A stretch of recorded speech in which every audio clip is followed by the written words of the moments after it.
Hello everyone. Welcome to Nerd Bible Podcast, episode 175. Let's check the number. It's weird because we did 181 yesterday. I mean, we haven't done the Christmas one. That was back in the summer. I've done it, edited it, and set it to upload already. So I was like, God. Yeah, right. 174 last week. Yes, this is 175. Yes. Have I? 25 till the big 200. Yeah, it is. Yeah, that's still uploading. So my BFI thing is up there. Yes, your British fish industry. British It might as well be called that. So yeah, welcome back. Or welcome for the first time. If this is your first time, I feel fucking sorry for you. Talking about the BFI being reduced to fish and chips with Fanta. Beetlejuice Fish and Chip Industries. I'm George. That's still Connor. Yeah, We're still talking about all films Somehow. and relevant pop culture media things because The world is simply too short to not. I thought you were going to say the world is not enough, which is one of my favourite James Bond films. Oh, James Bond's old news The last world week. is not enough. We'll probably get fucking sued for that. We have news. some bits and pieces today. Some stuff that mainly over the last couple of weeks we didn't get to because one of them we recorded out of order, so we couldn't mention stuff that would end up have been in chronological order 3 months ago. So some stuff to clear on the old things. We've had some trailers. We've had some Spider-Man posters. Yeah, Apparently the whole film takes place on that bridge. That's from me. Yeah, this I saw rate's gonna someone be- say it's the abridged version, and I was like, Oh, well done, good sir. and someone did a tweet that was like, oh, does this whole fucking film take place on that bridge? And I just wrote, we'll cross that bridge when we come to it. Exactly. But it's got Empire State, Queensbridge, New York Bridge. Which one is it? London Bridge. Yeah, we don't actually know what bridge We it is. don't know what bridge. So we do have Unless some, any particular yeah. viewers in New York that somehow clicked the podcast and you've been like, I've been there, I've been on that bridge. Let us know in the comments. Oh, that's the Dr. Octopus Bridge. Of course, Peter. Oh, Peter. Oh, that's the Family Guy, yeah. So we've had some stuff. We've obviously, now I've been able last night to see I was last night. going to say, we're going to take a trip downtown. When you're alone, you can always go. Soho. So low. Can I just say, right, before we get into that, Of course, yes. God, Matt Smith is sexy. He's gorgeous. And that might be the title of the episode. I genuinely I like don't him know. even with blonde hair. I liked him as Prince Philip because of downtown. Do We'll you- just call it downtown. Do you think Yeah. he's go on. gotten sexier with age? To me, he hasn't really changed in Soho. He I don't hasn't, think apart he's from that changed. one Comic-Con picture, there was Meet Matt Smith and he looked like a raisin. And it was long hair and it was like, Jesus Christ. No, but he's done Radio 1 interviews promoting Soho, and his hair is even longer than it is in the film. He's got weddings, the Wedding of River Song hair. Yeah, pretty much. Just needs the eye patch. Yeah. So we'll talk about some things, and then there's that. And have you seen anything else? You've seen Eternals, haven't you? You can give us a spoiler-free. You can give us a spoiler-free rundown of that. Yeah. So you saw Soho yesterday. I saw Soho because it was like. Yeah, I totally obviously- forgot. To be fair, Eternals was a blank. I was like, what? Obviously, we needed it for something we're doing later on, and Yeah, of course. because we haven't talked about because that came out first, and we done that, and it's one of the few films that we both really looked forward to. I mean, it's got the Mickey Mouse Marvel branding on it, so of course we were going to talk about it one way or the other. But yeah. But now we can actually say, not that we're trying to undermine Eternals, but the next film in roughly, a month by the time this comes out will be Spider-Man. We literally want the next film project will be Spider-Man. Yeah, and Netflix also because we'll talk briefly about Disney Plus Day is coming up Very shortly, the 12th. There's just 1 year anniversary. No, 2 year It is 2 anniversary years, because yeah, it 2 was years. end of 2019 because Mandalorian was happening in line with it. leading up to Rise of Skywalker in America, and then we got it literally just as February. lockdown hit. Exactly, it launched in early 2020. United Kingdom and most of Europe. So for the general existence of Disney Plus, it is Disney Plus days. So it looks like we'll be getting more stuff on that day every year, which is fine by me because we're getting Shang-Chi for free on Friday. The 4K does come out 3 days later, the Monday, so the 15th or something. Have you got the Suicide Squad one because that came out Monday? I had not, no. Have you not popped down to Tesco, love? Tesco.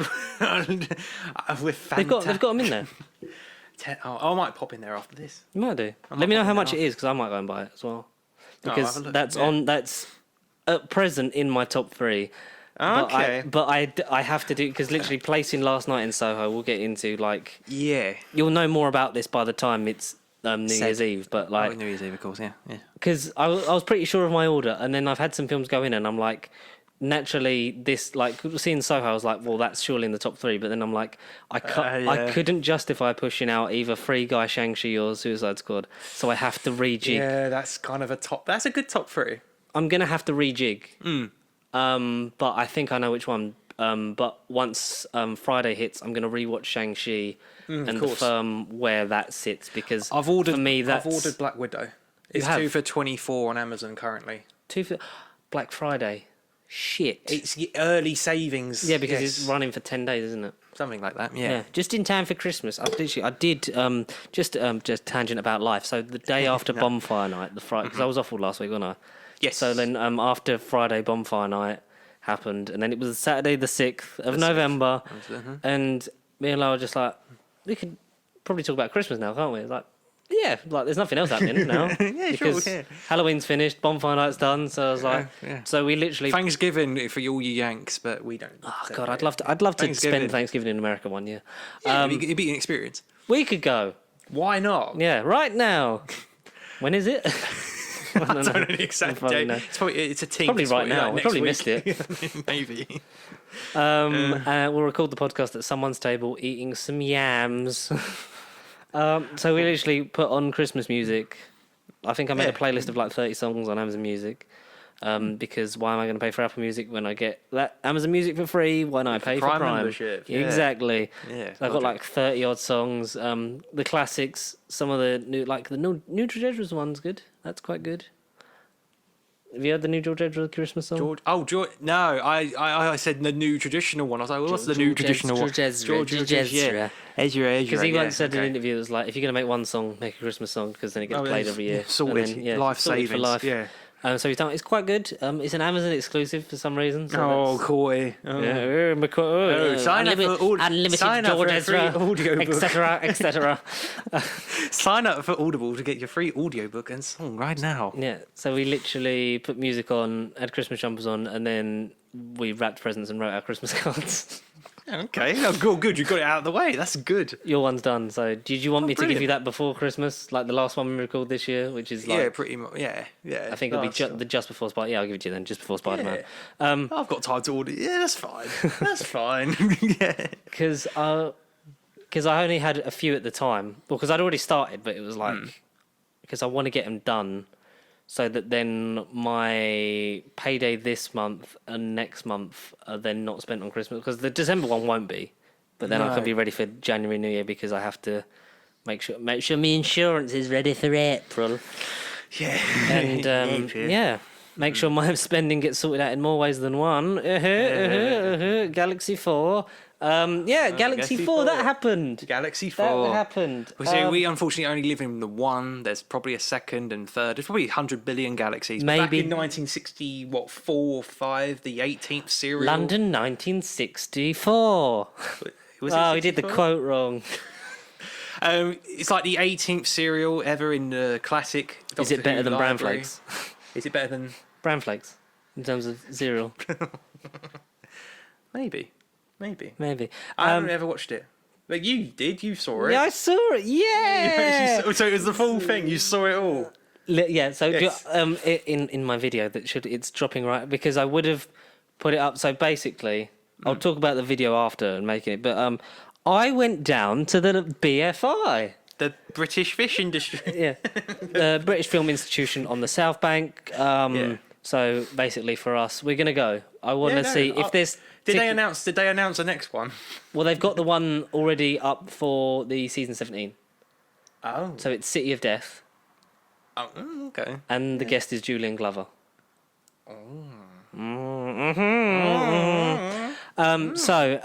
I was fortunate enough to.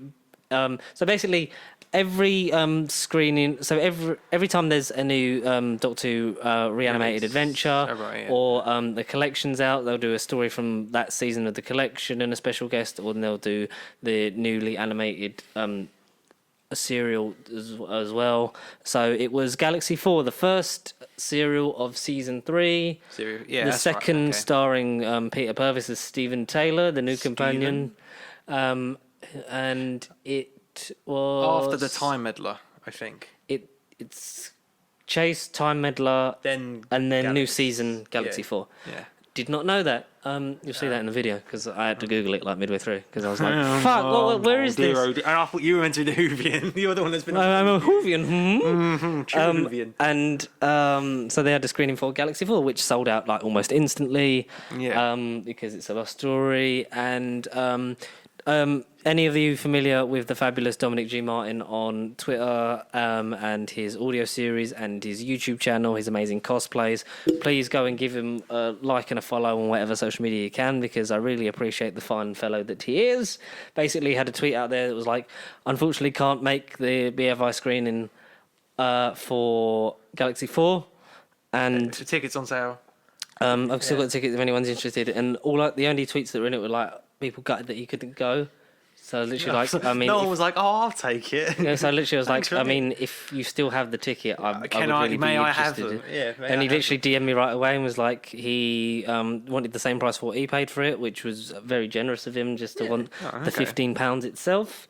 And because I was because I knew that you'd said before, like you being off like Wednesdays and Sundays was your set That thing. was the thing. And now, unfortunately, because we are in the full, We're right up Christmas to season, Christmas, the full yeah. season, it's like, oh, you've got to do Sundays. So I'm basically doing 6 days a week. Yeah, boohoo. It's not a sob story. But unfortunately, if it was last Sunday. Extra hours or Extra hours overtime, yeah. oh, is It's this overtime? So you're going to be making overtime. bank. Yes, but unfortunately, if it was legit the week of Halloween, it'd have been like, yes, I would have gone. Are you doing it Yes. just because you need to buy your mum a very extravagant Christmas present? Because to say sorry for buying all those Marvel Legends that she doesn't want you to own. But who's to say it's just her Sorry, buying mum. Here's a Thanos Marvel Legend. Hey, you know you like Ryan Reynolds. Here's a Deadpool. Here's a bubblehead Deadpool. I would have the Deadpool one, the Deadpool 2-pack with Negasonic. That looks good. Yeah, it does. It's exclusive, I think. Sexy. And I'm still have like saved the Professor X Magneto with the swappable heads. Yeah, but they never. It drops and then it goes went up. Back up. It's like 50. It was like 34. I knew I should have ordered it then. It went up to like 49.99. Like, but alas, toys aside, yeah. Toys. Galaxy 4. Yeah, so I managed to. So I got the ticket because I was going to get it for you to send you because. Yeah, I definitely would have gone. But then I just damn you. then I got it and I just went and I did. But you just went by yourself. You didn't take. Yeah. I Yeah, did. okay. Because I only had one ticket anyway, so it was, Okay. went down there, and I don't think I would have paid No, attention. yeah. Because I did because last Christmas I did put on what did I get? I think it was the Smugglers. I think I got that and I put that on just because I'd been like someone had bought it for me for Christmas, so I watched it, and she was just like, I don't know what the fuck this means. Like, why are you watching this? I was like, because OCD. This is just like David Hang on, Tennant. so have we just confessed on there that you've got a lost copy of a lost episode, The Smugglers? It's one of the lost stories. Is it? George. No, I don't know what it was. You say you got a bootleg season 1 in your cupboard somewhere, George? Is that No, I've also got What do you the say? Aztecs. No, it was something like that. I don't know what it was. Smugglers? No. No, it wasn't the Smugglers, so it was obviously 'cause Something that's- that exists. Yeah, Just to something clarify, exists. BBC, you don't need to track us down. Shit. Get Peter Purvis on the phone. So no, I don't remember what I got. It was I one got of them. Fucking something. I don't know.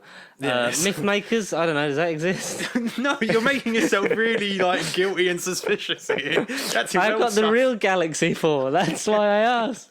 I wanted to see if it's stacked up to the original. If it was Celestial Toymaker, I'd have been like, right, where's my info? Celestial Toymaker did get a shout out. Oh, okay. So Send the next animated one BFI, please. basically, so it was the complete story in animated form, in color. We watched it in color. Oh, yeah, good. The speaker, who I think's done like all of them. I don't remember. Like, I don't think he gave his name, but people that have probably been to more than one probably know him. Yeah, Basically regular. said that. So we're going to do parts 1 and 2. And then for a half break, we're going to have 3 people from the animation team come up and talk about the whole process and stuff like that. And then at the end, we've got Peter Purvis, and Peter Purvis stood up and waved, and everyone was like, "Whoa!" Because it was, I think, Yeah. maybe like 200 people, maybe. I don't know. Probably less than Okay. that. I don't think it's not a big screen. No, from from the screenshot you sent me, it didn't look like a big Cineworld screening. It Maybe was maybe 100, 200 tops. I don't know. yeah. But it was filled, was it, or was it? Were you still wasn't- quite spacious? It was full. I think there was a Yeah. couple of empty seats. So you could have just called him sick and gone. Yeah. But so there was a leaflet that people had that loads of people got there early that had the thing about Galaxy 4, what it is like, but like they'd fucking gone like I'd got there like early. I think I got there like 15 minutes early, and there was like medium full, and there was like not enough printed off of these things that had gone. Yeah, so like Peter Purves did it like so he's here to talk afterwards, and he will be doing a sign in after as well. And yeah, so we watched parts 1 and 2. It was interesting. Interesting, because yeah. I've watched it. I think when my copy comes next month, well, in a couple of days' time. Yeah, it's It's next month, Monday. Yeah. Yeah. It's the 50th. Yeah, it's next Monday. Same so, as so it's like Shang-Chi 4 days from when you listen to this. And I think I'll probably watch it again as soon as I get it, because with the others I've sort of like Left it I've off waited and- like a couple of yeah. days, a week or 2 weeks, and then watched it like when I have free time. But I think I might make the effort of just watching Galaxy 4 again. Yeah, good. The colours are great. Like the colour really works for it. Have you watched some of the other animations in colour, or have you ever just gone black and white? Because if you're like with me, when I buy the steelbook animations of the previous few that they've done, I've always just watched it in black and white first. Done it traditionally as if I was watching it back 50 odd years, Yeah, I like watching it. and then watching it in colour afterwards. Similar to that, yeah. So it was all completely animated. They didn't put in the missing episode Bits, 3. Like yeah. they didn't put Teddy episode snaps 3 and in stuff. full or whatever. Yeah, 'cause- yeah, no. So it was good. It's. I'll get into like the details of it because the animation team talk a lot like about it. But I enjoyed it. It was funny in places that it probably wasn't intended to be funny in 1965. There was a lot of there was still fluffed William Hartnell lines in there. There was the voice of the drills like goodbye, and people were just laughing at that because they would just be like Goodbye. Vicky and him would be having a conversation, and then like leaving it. Yes, goodbye. They'd be like, "Fuck, this is great." Goodbye. And so we'll talk. So the animation team that came up, they were. Have I still got the note? Or can I fucking? The names. Yes, because I What wrote it down. studio did it? Was it Big Finish Creative or Planet 55 or I don't know. Did they? It's done by Big Finish Creative, as I Okay, think yes. all of them are going to be now because that's sort of they're the sort of handle that do it now. Yeah. So it was Johan Morris, the concept designer, Gary Russell, the executive producer, and Marquez, the sound designer. Okay. They came up at the interval, and they talked about. So Gary Russell did a lot of the talking because obviously, like in terms of the technical aspect, it was directed at him. Yeah, like cool. about doing the story and like talking about how it's a very cheap story to do and not one that probably would be done under normal circumstances. Like it's not one that you'd be like, this one has to be done. It's just because they had they were told to do it next. They also said that like Russell Minton, the executive producer of BBC Studios, who's like sort of tells them which one they're doing next or says like, can you okay. work on this one next or blah blah blah. And obviously they didn't say anything. Did they do fan questions? Did someone ask about Will in Space? Because that would have been me. They did fan questions for Peter Purves. And they did ask Peter Purves which one he would like to be done next. Okay. Can you guess which one? Marco Polo. He was. he One that did- he's in. One that he was in. I think I don't know. He's probably in it. Well, he's in it from what Time Meddler onwards, so it would have been like latter half. So I don't know. Slasher, Toy Maker, Myth Makers, Massacre. Yep. What Massacre? Yeah. He said he was. Yeah, because that's one of the incomplete. Nothing exists of that. So yeah, good job, Peter. Well done. He said he wanted. Push it. He said he'd like Massacre to be like Massacre. He said ideally I'd like it to be found, like everyone. Yeah, We'd of like it course. to be found. He said, but he went and he's like, and Peter said like, well, I'm jumping ahead to this bit, but like he went. Sadly, I've kind of given up hope that they're going to find any more.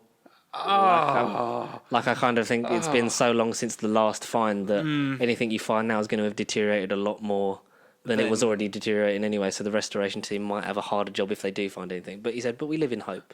Yeah, positivity. He said, good job. yeah, he said because of the costume and Hartnell playing like the dual parts in Massacre, he said that would have been something he would love to see be done next. Yeah, because everyone gives credit for Trout, and I mean, slightly off topic. Enemy of the World. Yeah, but at least that one got recovered. And I still don't. That one I is don't fascinating. own that yet. I don't think I own Enemy of the World. I think it was the last DVD. It wasn't a Blu-ray. It was a DVD. Yeah, it was pure DVD. And then they released it as a special edition, but only on DVD. Because that was one of the ones that was found, wasn't it? Like in 2011, and then it was another find for the 50th, and we sort of haven't had. Yeah, because Galaxy 4's episode was found. In 2011, so that was literally it was announced like they were talking about. It was announced nearly 10 years ago, and now we're at this point where it's fully animated.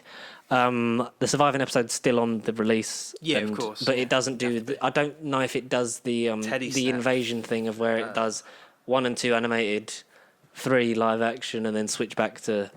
Oh no! You get that in the invasion. I basically imagine it to be like, say you watch these like the last couple have been full on animated stories, like Faceless ones. Yes, goodbye. But in the special features, you have the surviving episode there as its own feature. And I assume stuff. It'll be the same thing. I assume it'll be very similar, similar to that.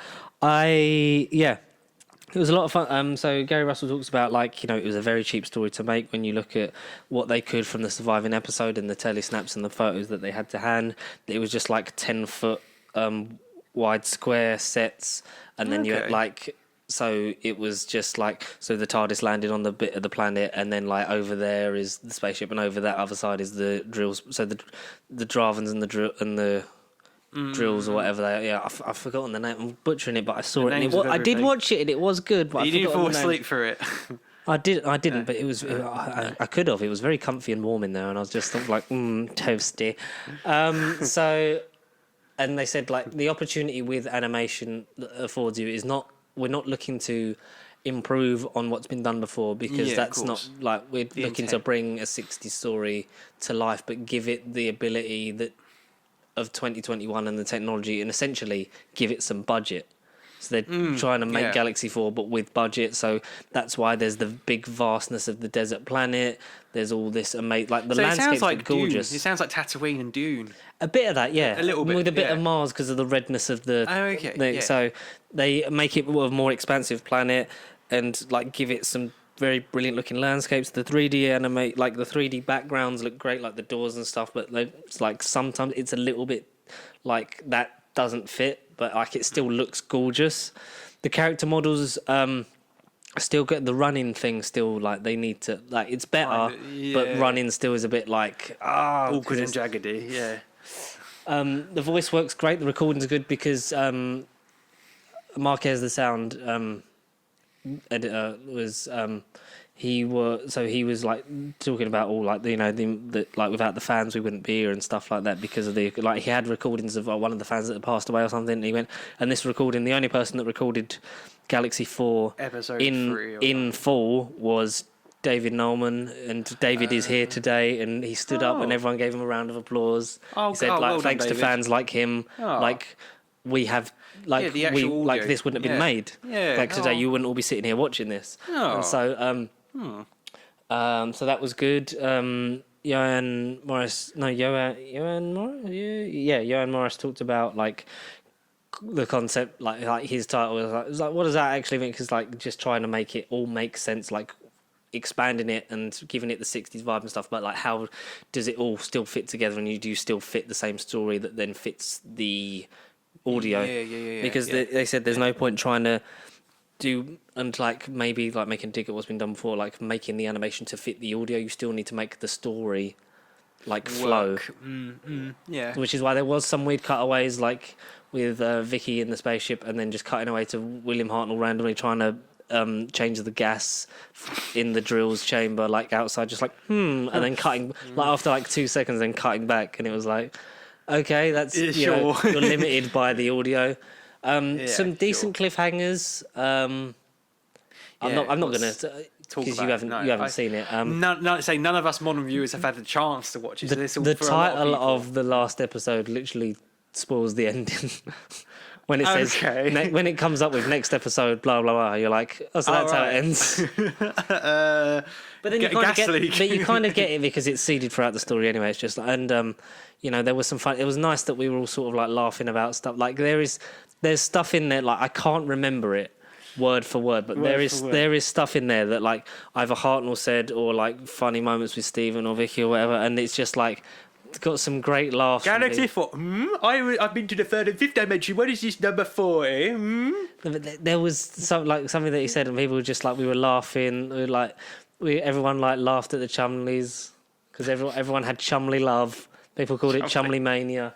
There's a Chumley that like falls like off of the landscape and like seemingly like dies, and everyone literally just went, "Aww." But yeah, Peter Purves stood up. No, he didn't. He did stand up, and then he walked to a chair to sit on the stage because he was there at the end.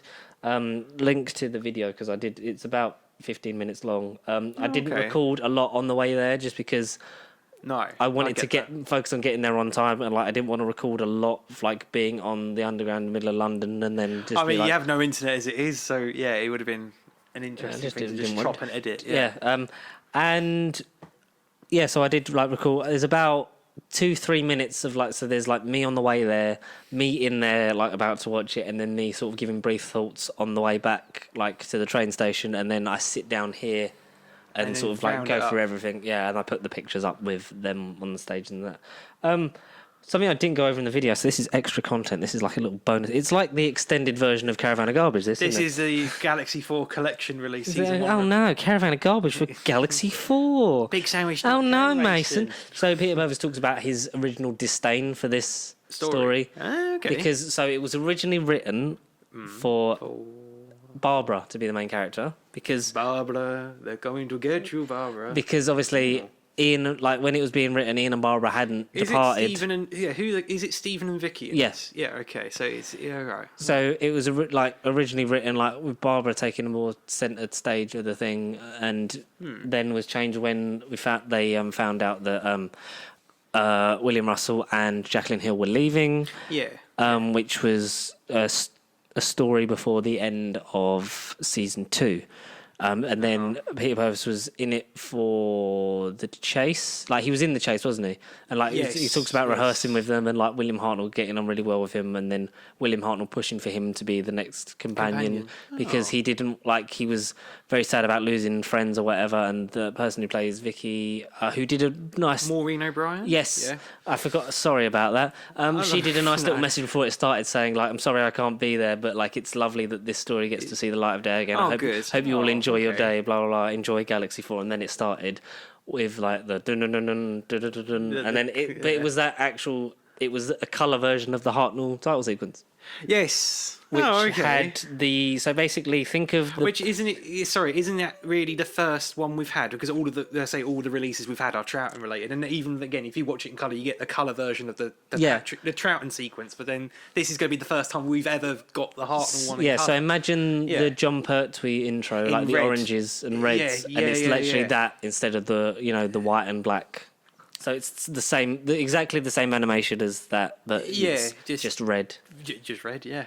Just think of the William Hartnell intro, but just someone spilled a bit of paint on it. Red paint, yeah. Okay. Yeah, so they talk about, and then William Hartnell then spoke to the producers, and then that's how Peter Purves got the part of Stephen after being a guest on the chase and then come back. So his original disdain was because it was just they gave all of the stuff they were going to give to Barbara to Stephen, but didn't really change it that much. So and then there's bits where like Vicky's just sidelined for a little bit, and there's a bit where like Stephen's just like asleep or whatever, and then some of the action beats don't work where he has to choke out one of the Dravens for. Is it the Draven? What is it? I don't remember. The aliens, the women aliens, and then like the Flurkins, the Movellans. I think it's the Draven. I don't know, because the Movellans are the Dalek ones. Yeah, Destiny. They were in series 10 because because reasons.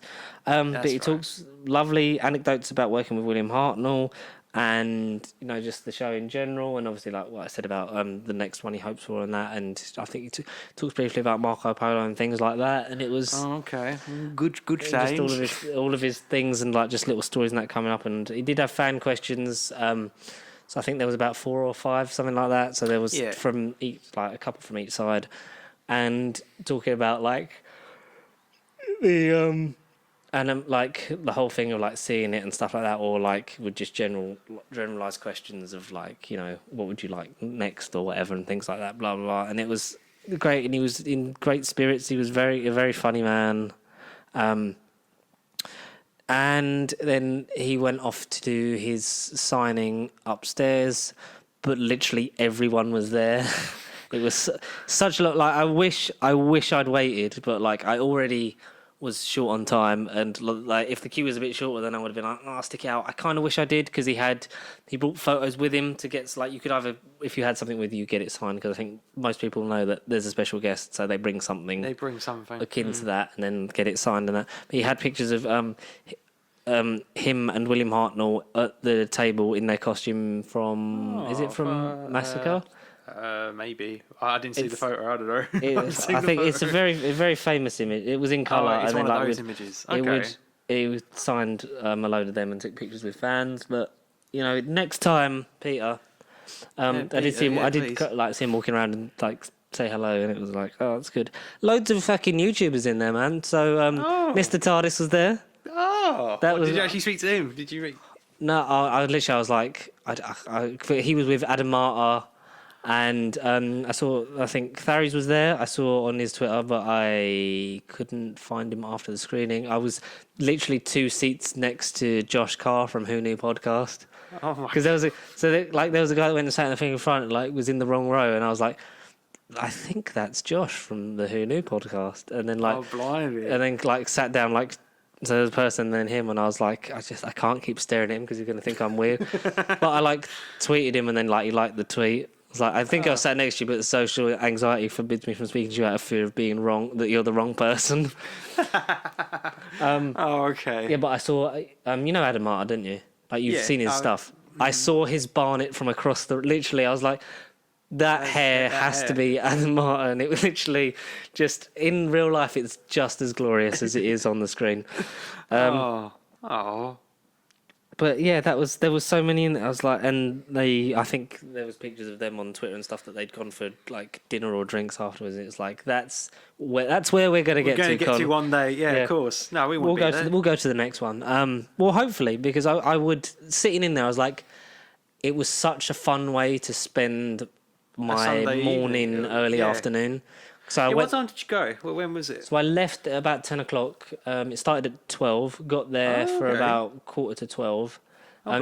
It was just finding the way in, because like the signs directed you around the long way, but I literally from where I was just walk down and then go in the entrance. Oh, okay. So I'd done all that, and then got home so it was 25-minute episodes each, so like about 2 hours, and then with a break in between and the break at the end. And they were doing a quiz of Rassilon after the signing anyway. A quiz of Rassilon. So I don't know if you know about quiz of Rassilon. They do like they'll do quizzes and stuff like that on the internet. On the internet, quiz of Rassilon. And they they set up one for 3 o'clock. So that was after the signing. There was tickets still. They'd managed to hold 10 tickets back to sell on that day. So I think people obviously went and bought them and then enjoyed the rest of their day doing that. I got home by about 5 o'clock.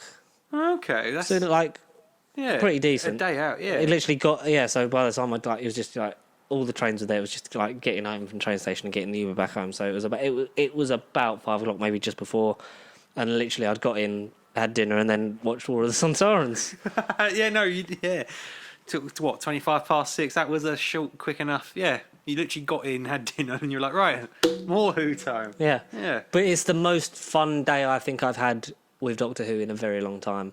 Good. It made me want to be like, right, I want to go to conventions. I want to go to filming locations. I definitely want to go to these. Yeah. If we can get tickets for City of Death still, like if there's any available, we can try. Because City of Death's a good story. But it's 4 weeks time from the show weeks. Last week. Yeah. I don't, because it said there was more showings like per days, but then there was only But from what I know, with all the people going there, maybe it was the first day, and that's where everyone always go. I don't know. I think it was the only one. I think they only do one. I'll go into it. It's the Sunday of the finale of Flux. So that is what episode 3 is this week. 4, 5. It is about 4 weeks. About four and a bit weeks away. So I don't know if they'll still have them. Failing that, the next because people are debating that coming up to November 23rd again, we're going to get some more because Fury from the Deep was announced that time last year, and so was the 50th Steelbook, wasn't it? Yeah. And all we've had, and because of COVID, like we've had that long break, and then only like almost a year after season 24, we've got season 17 is on the horizon for the December release. Probably get pushed back like they all do. So I'm assuming it's going to come out in January because probably. I mean, I don't blame it. Someone's a back in. I don't blame it. Well, they've literally every single one has got pushed back a month. So like, I'm fine with it. I'm fine with it coming out in January. It saves me some of my Christmas money. And the third definitive version of Snyder Cut Shada. I hope they put the VHS introduction from Tom Baker on there. No, they should. All of it should be on there. All of them. Again, all of them will be on there. But then they say it's like another re-edit of the animated restoration from previous. So the animated restoration of the Daleks. But yeah, please pick up Galaxy 4 because you're probably interested in Doctor Who like we are. Yeah. But if you haven't already, 15th of November it comes out. Whatever copy you can get, please do watch it, enjoy it. When you get yours, let me know what you think of it and the fun. You'll get the funny moments that I was on about. What was it? What am I looking for? Goodbye. Goodbye. That happens a lot in 3 and 4. There's a lot of Hartnell stuff that you're going to be like, this is not meant to be funny, but I'm laughing at it. Like you will laugh at a lot of it and be like, oh, this is a joke. It felt like watching Doctor Who on a Sunday afternoon was the right thing. It felt like a nice little bank holiday, like watching as natural as watching Carry On, Morecambe and Wiser on the buses. It felt very sort of like, this is nice and cozy. So yeah, we did that. That was great. So we'll try City of Death, if not when they announce that's a good one. Yeah. the next animated one. Oh yeah, we'll book and go to that.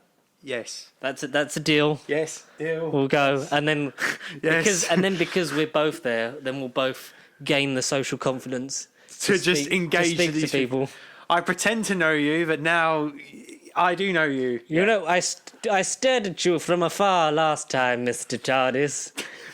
But like, and I didn't know because I was walking behind him as I was walking out, and then like he stopped, and I was like, "That's Mr. fucking TARDIS. That's Will. It's Mr. fucking TARDIS."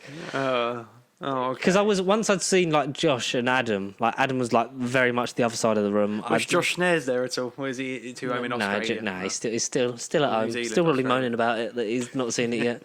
Bless him. If he'd come over, it'd just be like you could not miss him because he'd be hair colour. Yeah. You know, he'd be talking about fucking Nissa all the live long day. But and so I was kind of like looking out for people. I was like, who can I see? And I thought I'd seen him. I was like, and turns out I was right. Like one because he was wearing the outfit that I was like, that looks a bit like Mr. TARDIS. And then like walking behind, I was like, it's Mr. It was weird because I've watched his content for like 10 plus years. Oh, and I get the nerves now, especially if it's that long. Because I'd watched I'd watched the Series 5 reviews after like Series 5 had happened, and Series 6 was very much when I was like waiting for his reviews, and I watched the Series 6 box set unboxing that he did, which was in 3 parts and was like the general look of it, like the features that were on every disc. Yeah. And I was like, this is really cool, I'm going to buy it. And then I bought the Series 5 Blu-ray and then the Series 6, and then, just didn't really stop anywhere else. Yeah, the rest all happened there. Yeah. And I just didn't remember one Christmas waiting for his review of The Snowman, which was in 2 parts. That was good. Oh, God, yeah. So it was, we'll go, we'll meet these people, we'll network, we'll maybe appear in a picture or 2. And maybe even featuring an animation. Animation, yeah. And meet a famous person from Who. That's our goals. Yes. Let's do it. Yeah. Get Dalek's master plan made. That's my agenda. We might as well talk about War of the Sontarans in this bit, but I'm briefly... What the Flux Chapter 2, yeah. Briefly going to talk about this news that was, I think, 2 weeks ago now. The deal to bring back Russell T Davies to Doctor Who could cost... I tagged you in this. Yeah, that's right, yeah. It could cost BBC Studios up to £14 million in lost revenue, according to the to three sources. Bad Wolf, which we know is soon to be acquired by Sony. Yes. It will essentially be making the show from now on because they're doing the joint partner. So BBC Studios and Bad Wolf Productions will be producing the new series going forward. Therefore, confirming that Tom Holland could show up as Spider-Man in Doctor Who. Maybe. Who knows? Maybe. The possibilities are endless. I fucking hope not. The BBC will miss out on up to £40 million in commercial revenue after Davis makes his return next year, contingent on the production being transferred to independent firm Bad Wolf. So because they're making it, they'll essentially lose out on more of that stuff. You can sort of take that with a pinch of salt because, yes, that could be the case, but also, like, Doctor Who are never going to lose creative... Doctor Who's never going to be... The creative control is never going to be taken away from the BBC. Like, fully. Britain. It can't. Slash Britain. No. And every drama, like literally every drama is a co-production because the BBC is only really funded by the TV licenses over here. Yeah. So in order to make the money, everything has to be co-produced anyway. So his Dark Materials HBO in America, but for us it's BBC. And his Dark Materials was done by Bad Wolf. Another link. Looks good. Looks ruddy gorgeous. So let's talk about episode 2 of Doctor Who. War of the Sontarans. Flux chapter 2. Episode 2, part 2 of 6. Which takeaway 4 equals 2. Yeah. There you go. Yeah, chapter 2. It's all connected, mate. So where do we pick up from? Did you like this one? I did. I like this better than episode 1. I think it was more focused. I come down a little bit on episode 1 because of the hype, but it was because, like we said, every 5 minutes it was like so many things. It was for the last 10, 15 minutes. It was, and this is happening, and Sontarans, and then the swarm is going to kill everyone. They didn't. This character that we don't know, the Weeping Angel's chasing her, and the swarm. It's definitely not the Master now. We know because it's a different bloke. But he's a good Swarm, and Swarm's his name. Yeah. It's not a collective creature like Sontarans, Weeping Angels, Rani, Master, Masturbate, Ravenger. I don't know. But they are the Ravengers. Okay. The Azor and Swarm are the Ravengers. We knew that because that was talked about on the BBC Twitter account, and everyone was like, "Why did we not clock that this was their species?" And they themselves, their names are Azor and Swarm. But this was just, I'm going to let you lead because you have been, Connor, you have been desperate for a Sontaran episode. Since at least... a good man goes to war? At least since I've known you. Definitely since this podcast has existed. Sure. That was your one big complaint about Series 10. You wish there was a Sontaran episode. I ain't got nothing to complain about Series 10. It was all the shows. You wish that the Ice Warriors were replaced with the Sontarans.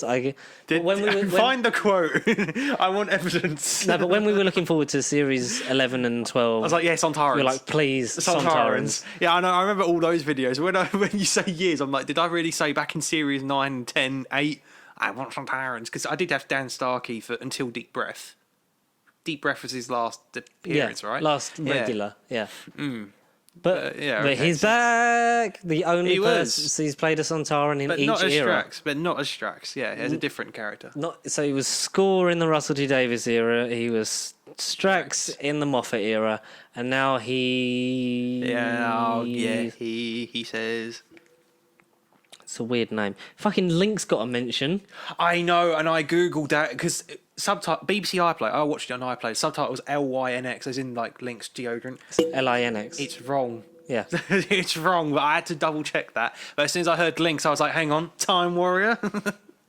I was like, "Surely." So, what did you think of this Sontaran adventure? Well, they look more sweet potato like than ever. The only thing, Dan didn't call him a spud. I just wanted to call him a spud. Dan was great in this episode. I mean, he's not saying much, but he is the highlight of this season. Did they get blasted by the Flux and end up back in time? Is that what happened? Because we don't really know, because they just appear. Didn't he voice the weird, jumping into the plot a bit, like the weird hover orb in the temple of... It sounded like Dan Starkey. It might have been, I don't know. The weird floaty diamond. Yeah, white thing. On the planet Time. On the planet Time, that's right. Okay. Yeah, the weird temple. Sure, guys, sure. Time. We so our three heroes wake up in the Crimean War. Yes, yeah. And Crimean. Jodie quickly realizes and is like, oh, like the Russians Risk are Corps. fucking. Risk Corps. Right, Yeah. Rise Corps. No, that was the commander. Commander Riskor was the main guy. So he was Starkey. Dan Starkey is Svid. Svild. Svid. Svid. Svid. Commander Svid. Kinda Svid. Who got the nice little introduction at the because that shouldn't really you could have saved that.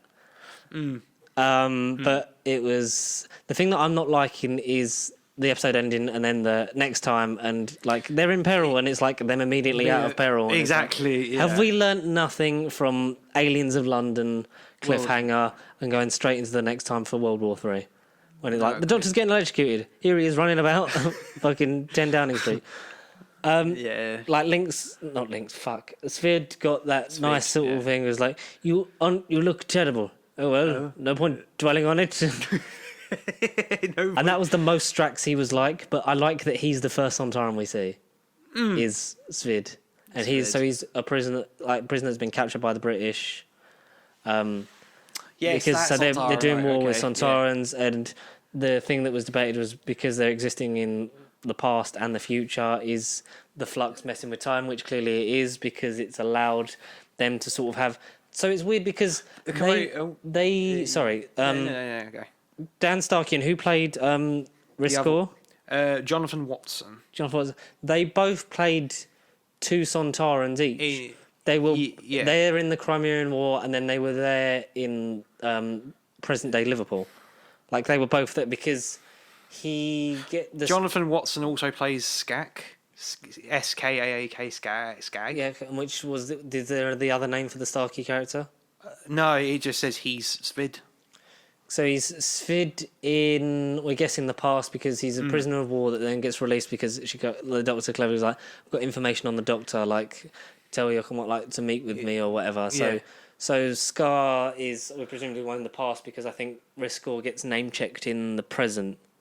That must be either way. That must be right. Yeah. There's two of there's 2 of them. One lot of them in the past, one lot of them in the future. So they talk about the Crimean War originally was against the Russians. That's how we found out what was going on because Sontarans replaced Russia.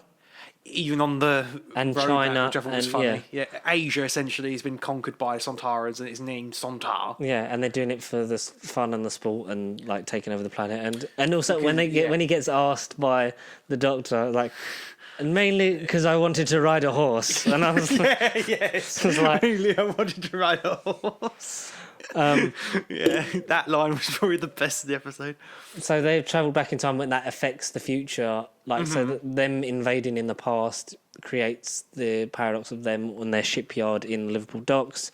The Doctor, Yaz, and Dan are displaced throughout time. So the Doctor's the only one that stays in the Crimean War. In the Crimean War, Dan ends up in a very stolen Earth version of Liverpool because there's a curfew and the Sontarans are patrolling the streets instead of the Daleks, and you have the bit where he's cornered, and then the thing is dealt with by an elderly person because his parents hit him over the back of the head with a pan.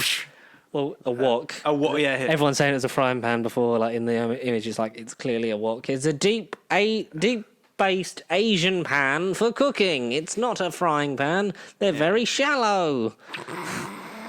I don't know why I summoned Alan Partridge to say what I wanted to say. What the wok? So, and they talk about like.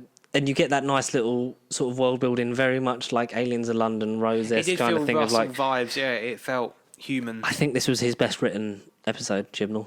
Yeah, I think in terms of getting the balance right of writing the companions well, and the Doctor and the villains and the supporting, having the supporting cast be into like link with the story. So he's been gone a couple of days since he disappeared. Essentially since he got kidnapped. His house is still gone. Shrunk since Carvanista took him, but the Earth is being maintained by the fact that the Lupari are still in formation around it. Mm-hmm. Yeah. No but because the Flux was sentient and was chasing them, we don't know if it's literally just waiting for its opportunity or still destroying the universe. We don't know how it started or how it's being controlled, or indeed what's happening right now with the universe. Yeah, and we can assume like it will happen, like when the Doctor will vanquish it in the finale. The Swarm and Azure stuff I think was better. They're really compelling characters. I like how they were sort of just menacing and were just there, sort of seeded through the beginning and the end. Yaz ends up on the planet Time with Vinda. With Vinda. Mm-hmm. Which many people are saying that the reason the Weeping Angels are there is because they're going to actually be linked to time itself. Because so the Guardians were almost like the Guardians of the Cloister, like angels or like the Weeping Angels or the Cloisters, whatever they were. In Series 9, when there's loads of fucking animatronic people with projection faces wandering around. Oh, right, yeah, vaguely, yes. Yeah. Like the Crypt of the Cloister or whatever it's called. I don't know. Hellbent Series 9, shit. I mean, Series 9, I don't blame you. Nothing from Series 9 needs to be remembered. But anyway. So in a circle are these almost like guardians of time, like they live on the planet Time and keep it essentially under control. A bit He Who Remains-y. Yeah, very much. The sacred timeline. Jonathan Majors might even be involved. Who knows? Maybe that house at the beginning was Longbarrow. Yeah, Longbarrow, as in, Because a lot of people were saying that because we started on that weird sort of house at the end of the universe, all in grey, and it was like, is this Longbarrow? Is this maybe? I don't know. And people were like, maybe. Are they trying to do the novel thing? Yeah. Maybe. I don't know. I wouldn't. And then come up with some big twist like in the kin to It's Series 12. Short Barrow. Oh my God. No one saw that coming. It's Pancreas Barrow. No, do you think they're trying to set up another big twist like Series 12's? I don't know, because this has already been very twisty. I like the fact that the probic vent was elaborated on. Like, yeah, it's still the weakness, but also it's because they're a clone race. They don't necessarily have to sleep, but they have to sort of recharge and have their nutrients. 7 minutes, yeah. 7 minutes every 26.5 hours or something. She says. Yeah, and that's when we get them, and she sets the gases or whatever they ingest to be the wrong thing. It doesn't allow them to recharge because then that could be their weakness or whatever. And the ships do the same. And that really angry bloke uses it to blow up the ships. Yes. In the past, so that inadvertent, that is then why the ship suddenly vanished at the end, which took me a while to tweak. I was like, why did that happen? Oh, because so then technically that never happened. So it never happened. The whole episode Dan was and kind of Carvanista are wet for no reason. Because Carvanista, Dan's doing the Donna Noble thing of like going around the Sontaran ships, like helping the Doctor out and doing more vlogging than Ryan did for 2 series, even though he had a YouTube channel. Vlogging. Yeah. This is what's happening. It was great. Doctor. Dan's parents are great. Bring them back. Oh, the Sontarans are rumoured to be on the cast list for episode 4. I feel like they've got to come back anyway. So yeah. Jonathan, what was his name? Jonathan Watson as the other Sontaran? Yeah, he Watson? said that like in an interview, I think it was with Doctor Who magazine, that was basically like, I was told by the director that I'd probably be back because he'd seen that they'd put his spaceship into storage. He said, which is always a good sign. So they'll at least use that design again. If not, hopefully they'll bring them back. I'd love to see these appear in RTD2. Hopefully, yeah, 2.0. Because it's a great design. It's a great design. It's the color scheme that the classic. The new ones for Sontaran Stratagem should have had. Exactly. Yeah. I don't get me wrong. Blue a bit more was clunky cool on the parrot. prosthetics. Yeah, like blue was an okay color, but they didn't. The prosthetics were fucking amazing for that. And I wish you'd sort of like stuck along with that thing, but it was good. They look great. They're very menacing. This is the most effective they've been in years. Yeah, definitely. And it was one of those where as soon as I watched it, I was proper like, right, don't fuck this up. But I think this was a solid 9 out of 10.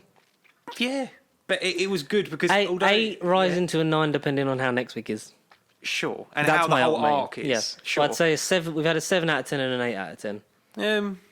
It was just good to have a Sontaran story where it didn't. It's good to have a Sontaran story in general, mate. It just didn't have the pressure of being like, oh, it's got to outdo what it's done before, and don't fuck up, don't fuck up. It was nice to be part of something bigger as well, like an ongoing arc. I think because it was a very self-contained story that had smaller, like the end and the whole Yaz and Vinda being there on time was the main link to the arc. overarching story, whereas the rest of it was very you sort of honestly like could have put Yaz on holiday or somewhere else. She's stuck, and you could have just had whatever Dan they did and in the Doctor classics, do like you go lay down there for a couple of episodes and we'll be back. Yes. Oh, you're ill. Yeah, don't worry. Do have a rest day. Yes, and we'll be over here. And oh, look, Button. Hello. Yes, I'm Help going to me. I'm going to go invisible for 7 weeks, and Yes, right. Yes, invisible. you'll get me back when I'm back from holiday. I mean, when you've solved the thing. Yes. So that was it. Was Goodness good. me. I did really enjoy it. I think it felt like you said very individual, yet it's part of the whole overarching narrative. Which I think is to its strength, because if it was full on individual, like, you know, Monster of the Week, Ness times Sontarans, like a lot more pressure would have gone into it. Fan expectation would have been maybe dampened because of the era we're in currently, but then also, you know, they looked good, but was the script going to be good? You know, it was that kind of thing. Something like Flux was the start of the Chibnall era, do you think that we would be talking about it very differently? This would have been a completely different era as a whole. At least the fan reception would have been like, yeah. I think we're going to look back on it and just sort of be like, yeah, there is some stuff here. Some hope, it is, for me, the weakest out of the 3 show-running eras so far. Oh, yes. But just because of it's been limited by the amount of time between each series, the episode cuts constantly, and the fact of like just trying, like the first series was just let's try and get the general audience back on board first. So it was repairing a lot of that. It walked so the RTD era 2 could run. It had, it's got a good strategy at heart. Because that can essentially start and just be like, here's some bonkers shit that I want to write. Yeah, basically, like, or when Moffat ever, like we said previously, if it's ever Russell, Moffat, Chibnall, if it's that cycle, wait until Moffat comes back after Russ, that's when it's going to get fucking weird and too much for people. And I think Moffat was not detached, like it was an era, but it wasn't detached enough from the Russell era. Yeah, exactly. Because it was a thing of like, it still needs to be like, because he said he would have done the show the same as it was in Series 4 had David Tennant stayed on like he was planning to get him to do for Series 5. So it would have been that version of the show and then changed, or it would have sort of just evolved from that version of the show, and it would have been his version of the RTD era stuff and the tropes and things like that. So it was still like, it felt more of an evolution of that era than a completely like as it went on. It was like more in itself and identity and stuff and things like that. But yes, I do. I'm enjoying it. I'm wanting all of these 9 episodes that we're getting over this year and a half to be perfect for Chibnall to go out on the ultimate high and stick his middle finger up to the fans that have always been against him and hated the fact that he cast a woman. But, you know, after nearly 60 years of all white males, like, we have to balance the scales by changing them and forcing them to change. Yeah.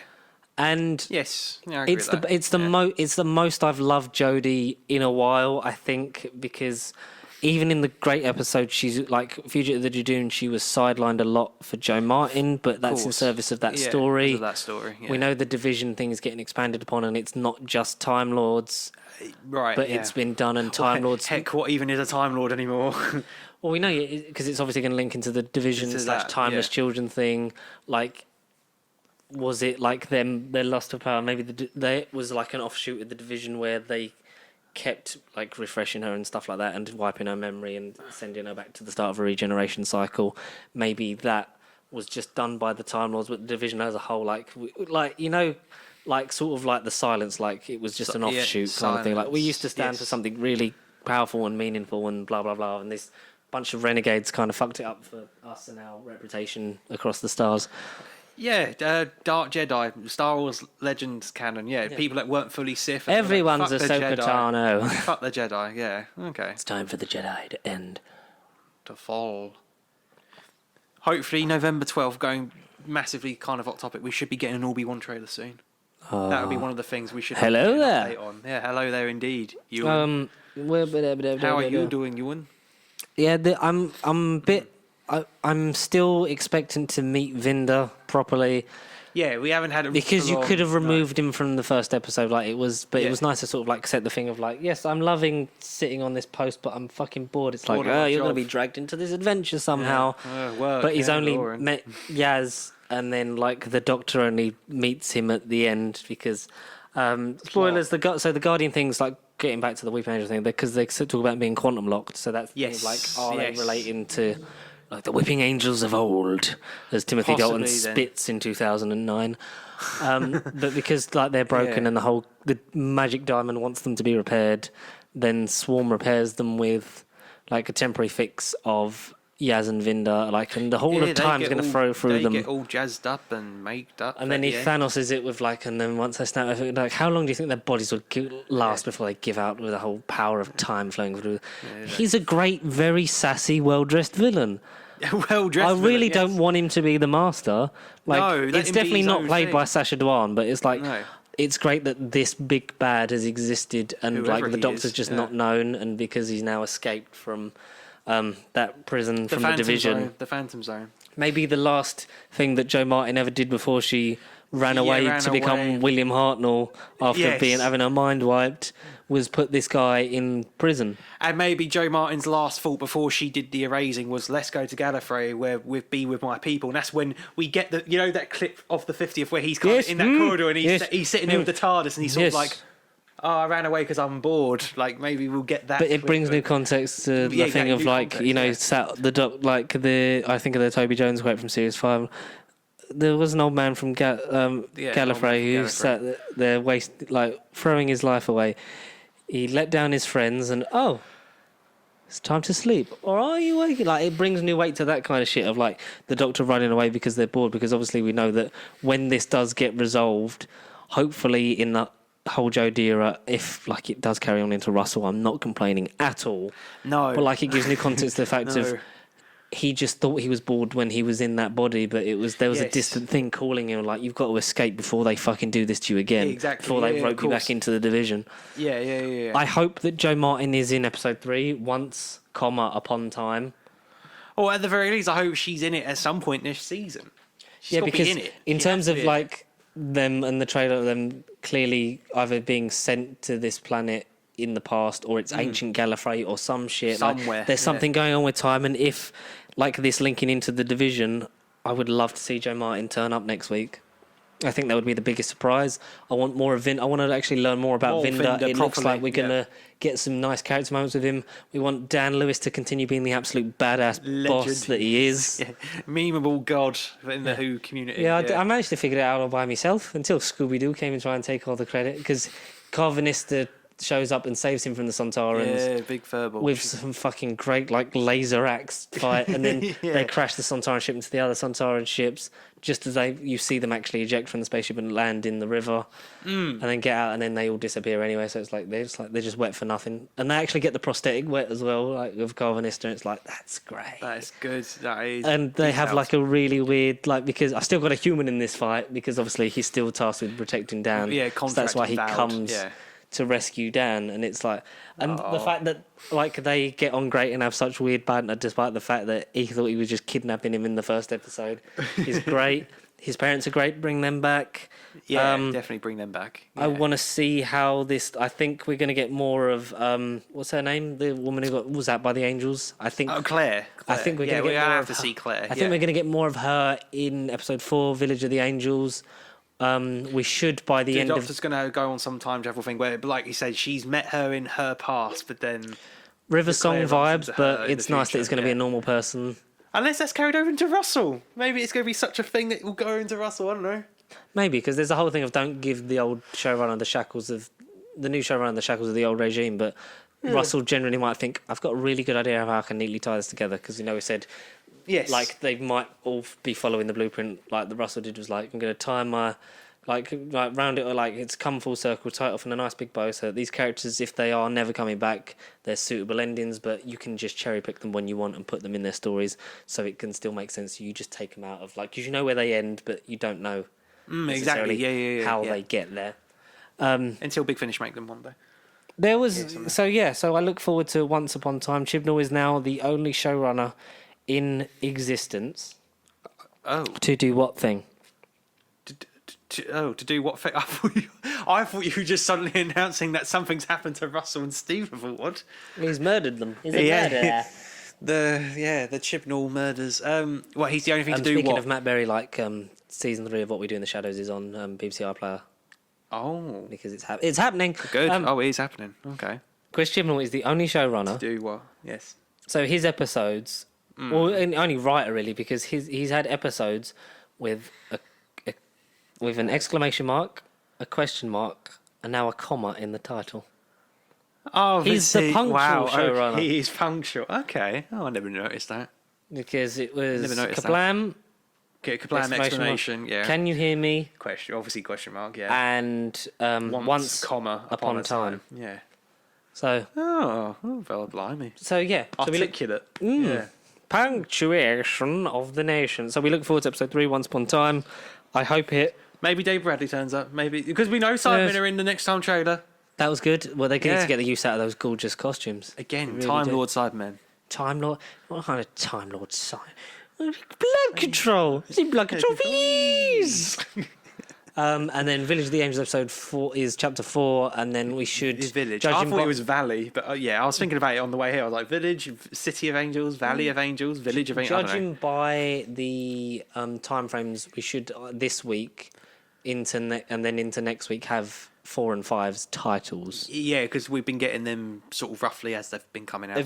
Have you also noticed that with every next time trailer, you've had it's the Doctor Who Flux logo with the rainbow pattern from her shirt and that. But have you Yes. noticed that the ends are getting more distorted and crazy as it goes on? So that's like a WandaVision detail.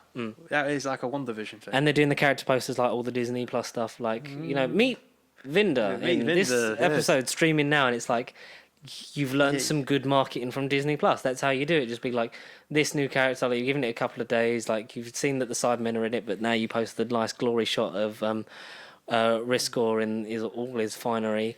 Yes, if you didn't watch it Sunday, go and check out Dan Starkey's return as Svid in episode 2. on Svid. Sci-Fi now. Yeah. And then some brief news bits before we go on to last night in Soho. So we got a picture that was outside the Richard Attenborough stage at Pinewood. Richard Attenborough, obviously star of Jurassic Park. Person on Twitter, Ali Plum, tweeted, "This photo really puts a smile on my face." Oh. It's Sam Neill, Laura Dern, and Jeff Goldblum together again, presumably for their part in Jurassic Park 6, Jurassic World 3. Endgame. Dominion. Endgame Dominion, yeah. Endgame. Dominion games. Dominion games, yeah. Which is the first real confirmation that we've seen them all together in there. Yeah, that's good though. Unlike those pictures of Charlie Cox's rumoured. Excuse me. Well, I don't know. Well, I don't think that first one is. So yeah, 2 screenshots come out. The first one is The three Spider-Men. Spider-Men by a pier Because in night. that face of Tobey Maguire looks like a publicity thing of him just out and about on the town, like we've seen recently. But the apparent one, the furniture matches up for the apartment of Peter at the table with Charlie Cox, Daredevil, Marissa Tomei, Marissa to Aunt May, and Happy Hogan, played by Jon Favreau, which means we've got an alternate universe Foggy Nelson with Charlie Cox, because obviously Jon Favreau played Foggy Nelson in Daredevil 2003. What, did he actually? Yeah. What? Yeah. Oh no, I never knew that. What? Yes. Oh, that's an opposite connection. I never knew that. Yeah. Oh wow, okay. It'd be funny if they somehow acknowledged that in that scene. Yeah. You used to look like Ben Affleck in my universe that I'm not in. You put on weight. Huh? You got a bit of facial hair. Huh? The last guy I know, he couldn't grow a bit. Yes. He kind of liked a fan of the dark. So there was that. That's cool. If it's real. If it's real, people saying what happened to Charlie Cox's hairline, it's like it's just age. He's like nearly 40. Of course, yeah. He's still gorgeous and does amazing. And dresses in the same costume. Yeah, but also it could easily be a fan edit. But also What do we know? he's still like, if you have like, even if he's not in this movie and Tobey Maguire and Andrew Garfield are not in this movie, go and seek out and support their versions of the characters and still love them and fucking support them, because we got a new poster for No Way Home, which has official poster, which has Green Goblin in the background, and I know people have done fan edits where they've put Electro's lightning in, and then there's a bit of sand, dust clouds, and then you've got Maguire and Garfield in it as well. Which is, also like different shit. Like it looks good. So Doc Octopus's tentacles with Peter facing basically the audience. Doing the bridge pose in the trailer. The bridge pose that we've only ever had stills from the bridge. Mm-hmm. Yeah. But yeah, if it is real, I'm up for Charlie Cox being in it more than I'm up for being multiple Spider-Man in it, because having him be MCU Daredevil, and not, please don't do, if you're gonna have it, don't do him alternate universe, make the MCU Netflix one canon, and because it was always like, Yeah, this so I is mean, yeah, don't this is reboot sort of it. it was sort of like the Sonyverse in terms of this isn't going to contradict anything, so you can believe it's there because Yes. it's sort of happening MCU adjacent, like it's its own universe in itself linking together. But like, I'd rather have him be, I'm the MCU version of Matt Murdock. Like, not say that in the movie, that'd be a terrible line. But, I am MCU Matt Murdock. Pleased to meet you, Peter Parker. yeah, so there was that. So that could be good. We also got so Tom Hardy's film list on Google. He's now listed in Morbius. Say what? Because we know that, like, he mentions Venom, so we're assuming like the Sonyverse happens in its bubble, and then the whole bubble is brought through there. Spider-Man. So a cameo Yeah. from Venom in Morbius makes sense. But then that's the thing. Would it take place during, before, As much after? as I If he's in No Way Home, where would it take place for you? If you were to put it in your head. A full-on cameo Yeah. in it, because by then assuming that he's going to have at least a speaking part in No Way Home, Oh, yeah, if the rumours are true. Vampires have brain power. Let's go eat a vampire. If not to set off the events of the sequels to Spider-Man that may or may not happen, because you sent me the thing of like where it could lead, like that seemed the plausibility of where it could end in terms of the thing of like, yeah, we're looking like this is the end of This end of. version of Peter Parker, yeah. Well, it is, because, But like you said, yeah. that's how a trilogy works. You make 3 films and then that's the end of it. shit, yeah. And we know that they've been trying to sign him up for more, whether that's just Sony or whether that's also. You know, Holland's kind of said he's not done with Peter Parker. So what? So the implication is he's not going to be Spider-Man, but he's still going to be around in the Sony universe if they do anything with it. Because there was that thing of like, we signed him up for 3 movies in conjunction with Marvel and then an extra Spider-Man movie of just Sony. So like, I'm not going to keep talking about every time we talk about Spider-Man, we end up talking about the contract. You know the ins and outs. If you want to really learn more, check back the last 3 check episodes, back you'll get your fair share. Yeah, check back Yeah. to when we talk about the Spider-Man deal maybe Yeah. ending, and then we talk about the whole contract thing there. But the way it still suggested, like the things that are rumoured to be true, like rumoured, like take it with a huge pinch of salt, that certain characters that are important to him could die and drive him on to defeat this version of the Sinister Six. Reasons why Willem Dafoe's character's in it and things like that. It's like, some of it's plausible, but some of it's also like, this is a really dark place to take what is essentially a kids movie, because I don't think kids Yeah. love Spider-Man. Like, we adults love Spider-Man because he's one of the best characters in all the comics, best rogues Everyone gallery. loves on the planet. Yeah, But- yeah. To leave a kids film the way they On could that. leave it, yeah. I don't believe that. No, But to have no. the whole forget me not spell of like One More Day being like, and that's how the Avengers forget him, and that's how they were going Legally get around. Yeah, legally Yeah. get around of. Well, what do you mean no one remembers who Spider-Man is anymore? Like that What makes is a Spider-Man? That makes Yeah. that makes sense, but also is contradicted by the fact that Doctor Strange clearly remembers who he is He'll after be he's the done the spell. only one that would And I know. don't think yeah. like Doctor Strange would be like, you know, what, Peter? And then look at the camera and Benedict Cumberbatch just raises an eyebrow. Like, I don't see that. Or in the next Avengers movie, when they're against Kang the Conqueror, Kang's going to do a Thanos and kill everyone, and then it's all like, oh, yeah, we're all out of hope. Who are we going to call? And Benedict looks at the camera and goes, Ghostbusters. I know a certain animal that's going to help. And it's not what you think. Wink. It's a guy that looks like Scott Lang, and he's in the new movie He is in the new movie. at the end of November. Which, yeah, it's the movie I forget about. Honestly, Ghostbusters is next year. Ghostbusters to me is next year. Charger if anyone can struggle to hear me. Honestly, Ghostbusters is what, 4 days after this comes out? 18th or... Yeah, so we're getting it the 18th, and I think in America it's the 19th, so we're actually getting it a day early. It's on a Thursday. You carry on, talk about... Talk about, yes, something. Ghostbusters, so that's the latest edition in the MCU. You know, Paul Rudd's confirmed to be not just Ant-Man, but he's also whatever his character's name is in Ghostbusters. I don't know what his character's name is. Bill Sat on my legs so long. Bill Venkman Jr. I don't know. Bill, what is it? Peter Venkman, for God's sake. Bill Venkman. Can you just fucking combine... Bill Venkman. Peter Venkman. I was sat on my legs so long, it went numb, and I just walked like I was Kaiser Sose out of The Usual Suspects. Peter Venkman Jr. Maybe. Paul Rudd's character. Maybe he is Bill Murray's son. I don't know. That's just a Could be. theory. Because, like, aren't they supposed to be somewhat cameo in it as well? Or is it set in that original timeline with them? Bill, in it? oh shit. Yeah, hello. Yeah, you're right. Bill Murray's in it. Yeah, I mean, we're kind of certain he's going to be in it. He at least. Well, he said, isn't he? And Yeah, that's what I mean. And there was a TikTok that was like, like they do the thing of putting like film stars together, like in new movies. So he predicted Bill Murray getting cast in Ant-Man and the Wasp: Quantumania because who you're gonna need like a new character. Like there's gonna be a new character introduced in Ant-Man and the Wasp: Quantumania. Who's working with Paul Rudd at the moment? Bill Murray on Ghostbusters Afterlife. It's like that's pretty sensible because a lot of studios will say like you worked well in this, like would you like to come over here? You've done his film, would you be in his film? Blah blah blah. What am I on? Don't know. What are you on? Just let me check the screenshot. He's trying to be Mr. Fantastic. He's literally doing moonsaults and somersaults and elastic stretches and poses, dynamic yoga poses. Oh yeah, because in the Spider-Man No Way Home thing, because we know that Kirsten Dunst has been semi-confirmed. Like there's an outlet that's confirming her involvement in it. Yeah. Which, if that's true, then you best fucking have Emma Stone as Gwen Stacy. Exactly. You can't not have one and not the other. Yeah. Just like if they do. Like, if Andrew Garfield has been telling the truth of, like, no, I'm not in Spider-Man, and Tobey Maguire ends up being in it and he isn't, that is fucking low.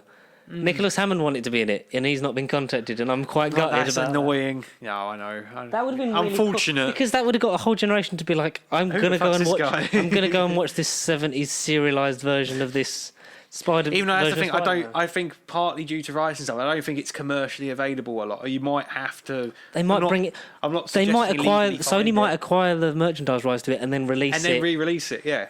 Well, heck, you like this Spider-Man film with fucking Tom Holland, or watch this Nicholas Hammond series in the fucking 70s? Like that would be so cool. It would. It might. It will. It's even working its way into Spider-Verse 2, maybe. As well. Because you've got Japanese Spider-Man's going to be in it, which is good. I hope voiced by the original actor if he's still with us. I couldn't tell you his name or his status on top of my head. I can tell you his status, but no, Nicholas Hammond, please be into the Spider-Verse 2, if anything, along with Oscar Isaac and all the other voices that were in the first one. But I don't know, but even do a Ben Reilly, sod it, do Ben Reilly. Do everything you can't do in No Way Home into Spider-Verse 2, please. Or what was the title it came out a week ago? What was it called? What was it actually called? Across the Spider-Verse. Across the Spider-Verse. All right. Into and across.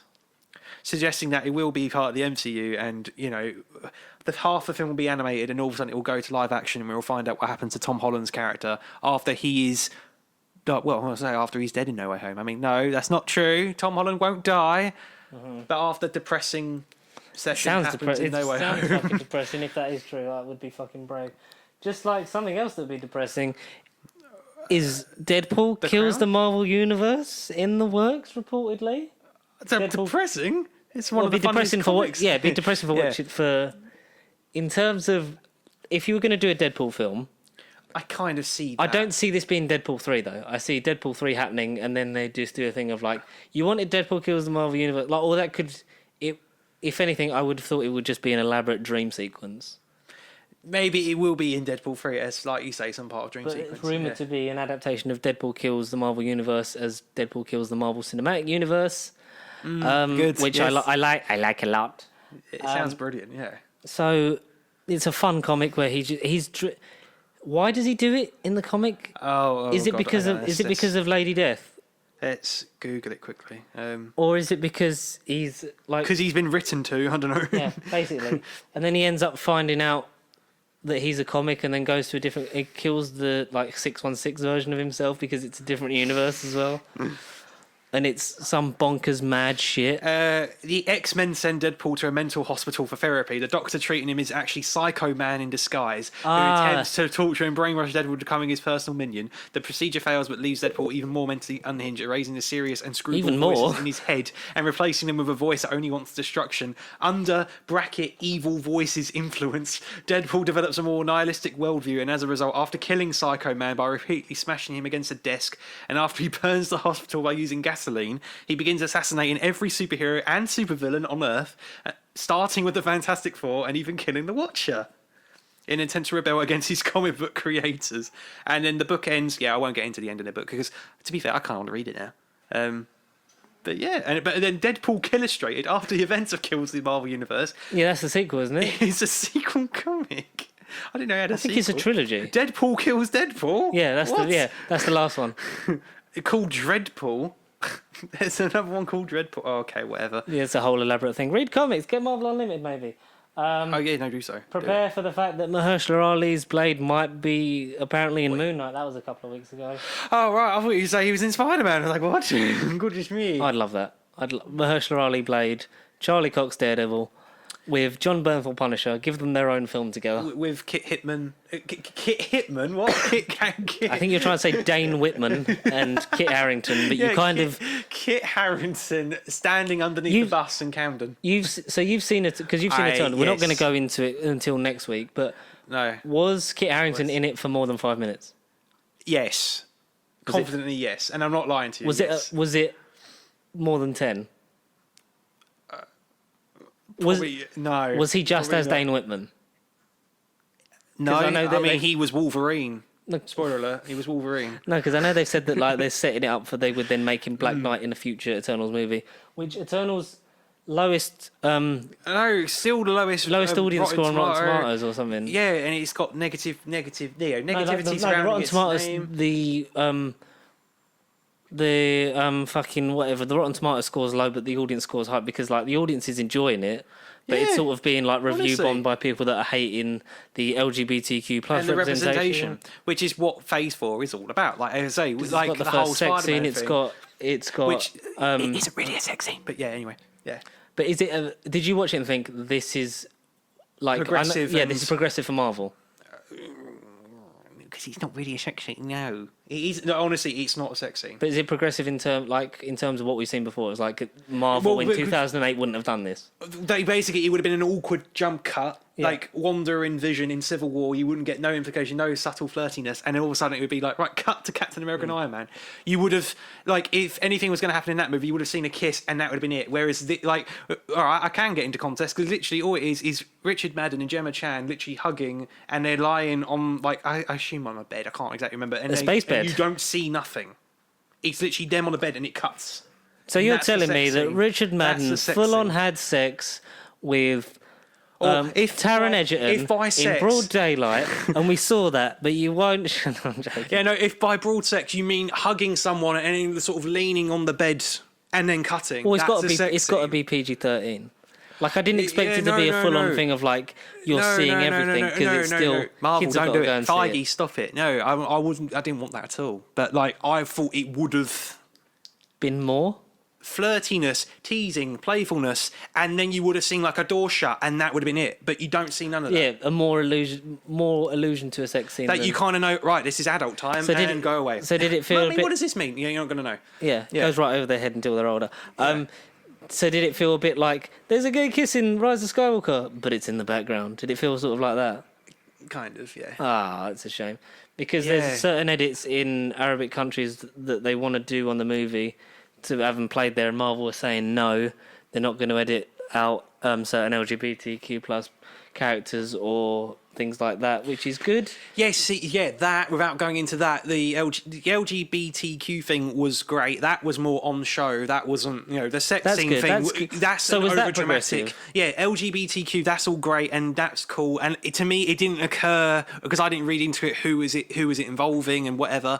But then that actual scene, and it's a couple scenes, that was all great. And it was just kind of like, oh, okay. It didn't feel forced. It didn't feel like, oh, they're just trying to appeal to those communities. It was just that felt nice and organic.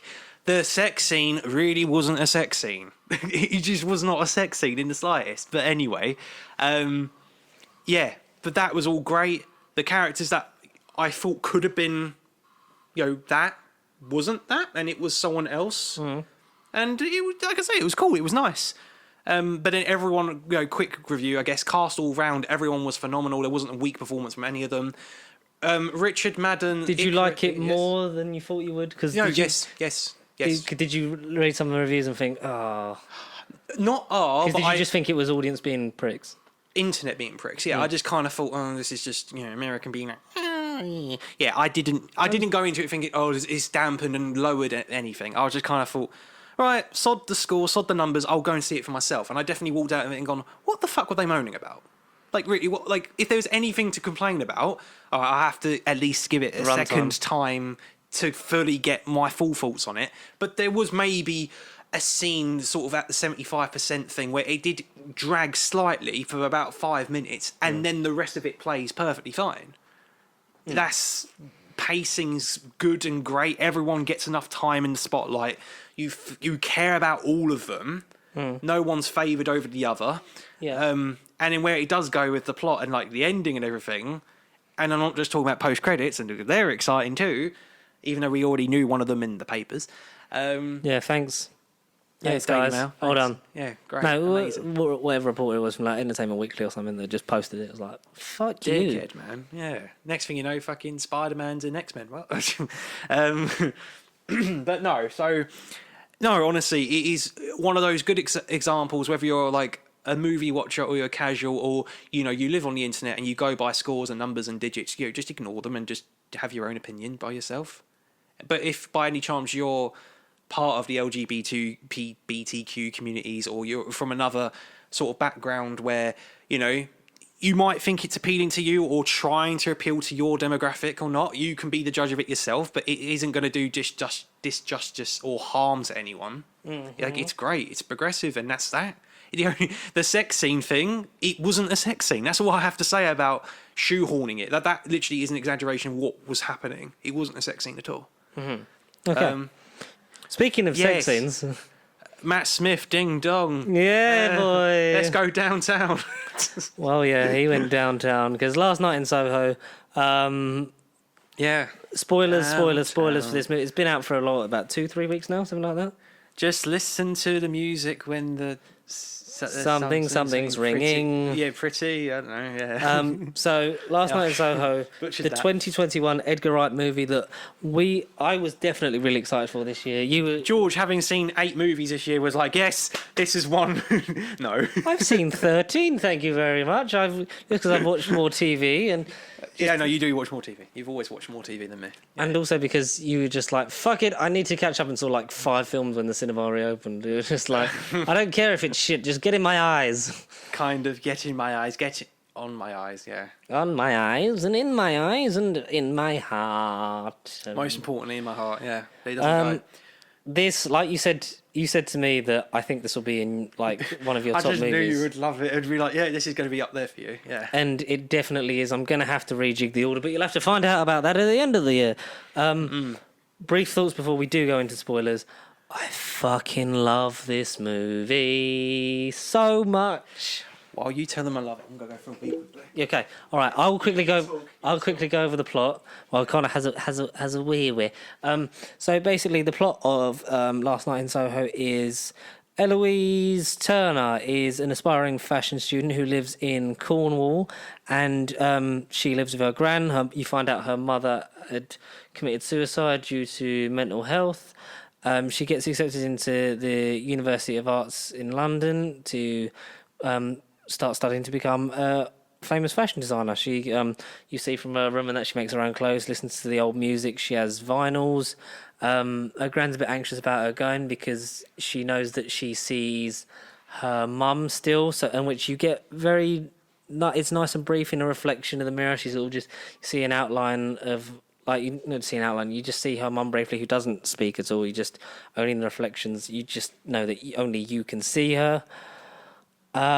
She gets down to London and starts uni, like she goes into her halls of residence and, you know, befriends her roommate, who you think at the start is there to be a friend, but you realise soon on that she's just an attention-seeking bitch, who everything she's saying, like, is...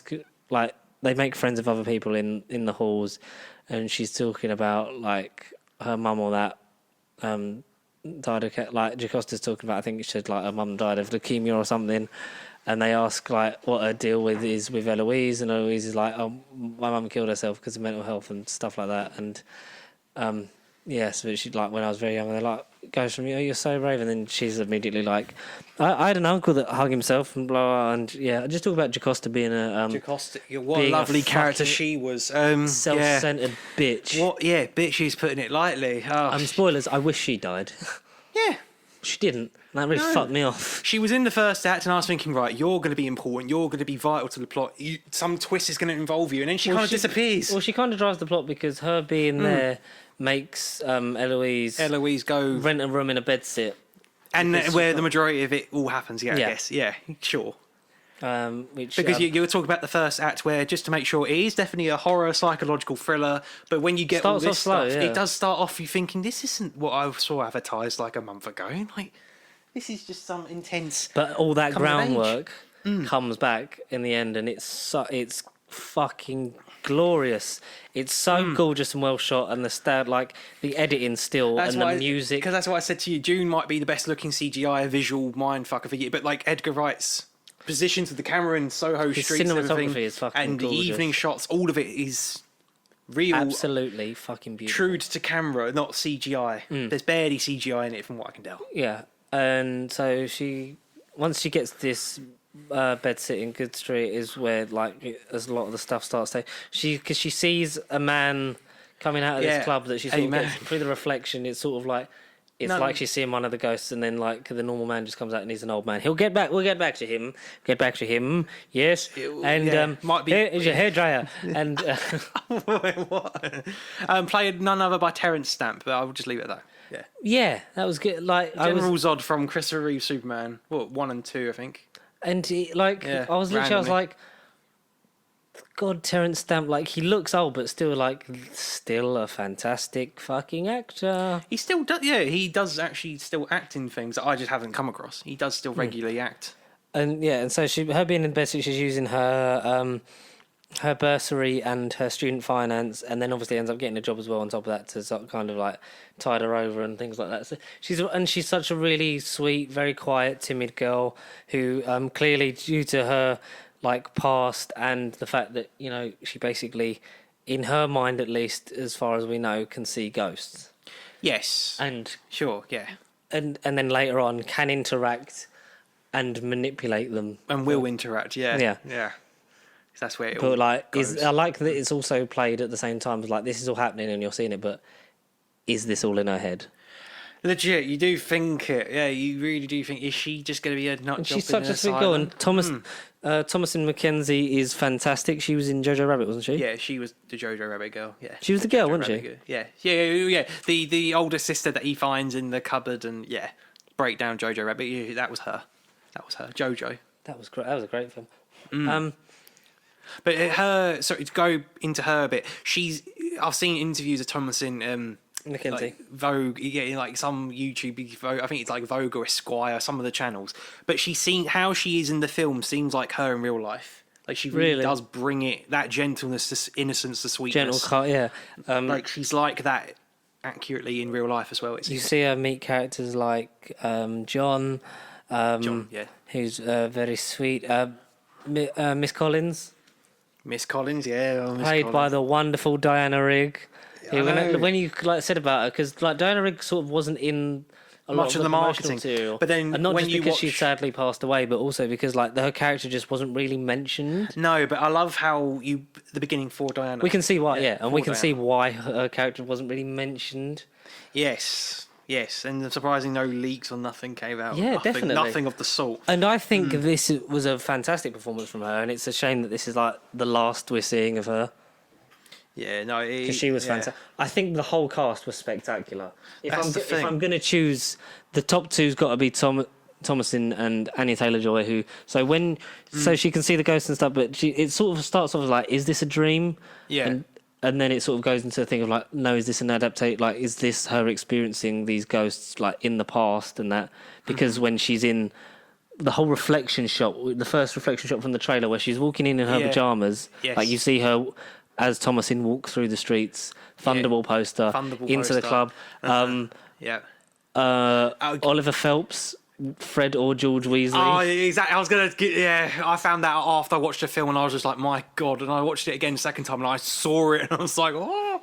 But I totally didn't call it the first time. And in reflection is Anya Taylor-Joy as Sandy, and then you get the thing of like her touching it, and then it cut like it's almost sort of like the disguised cut in a one shot where sort of like he moves in front, like she turns, and then it's her as Sandy, and then Eloise is in the mirror and in all reflections. And I like how the visual effects is used so that every single shot, even like shots where Sandy's just in the background, the reflection of Eloise surface, you can still see Eloise. Yeah, that was all brilliant. And Sandy's basically a young singer, aspiring singer, dancer who wants to make it big in London and the West End in the 60s. Yeah. And she's like, I want to be the next, like, because Cilla Black's there. Yeah. And she wants to, so I want to be a headliner, blah, blah, blah.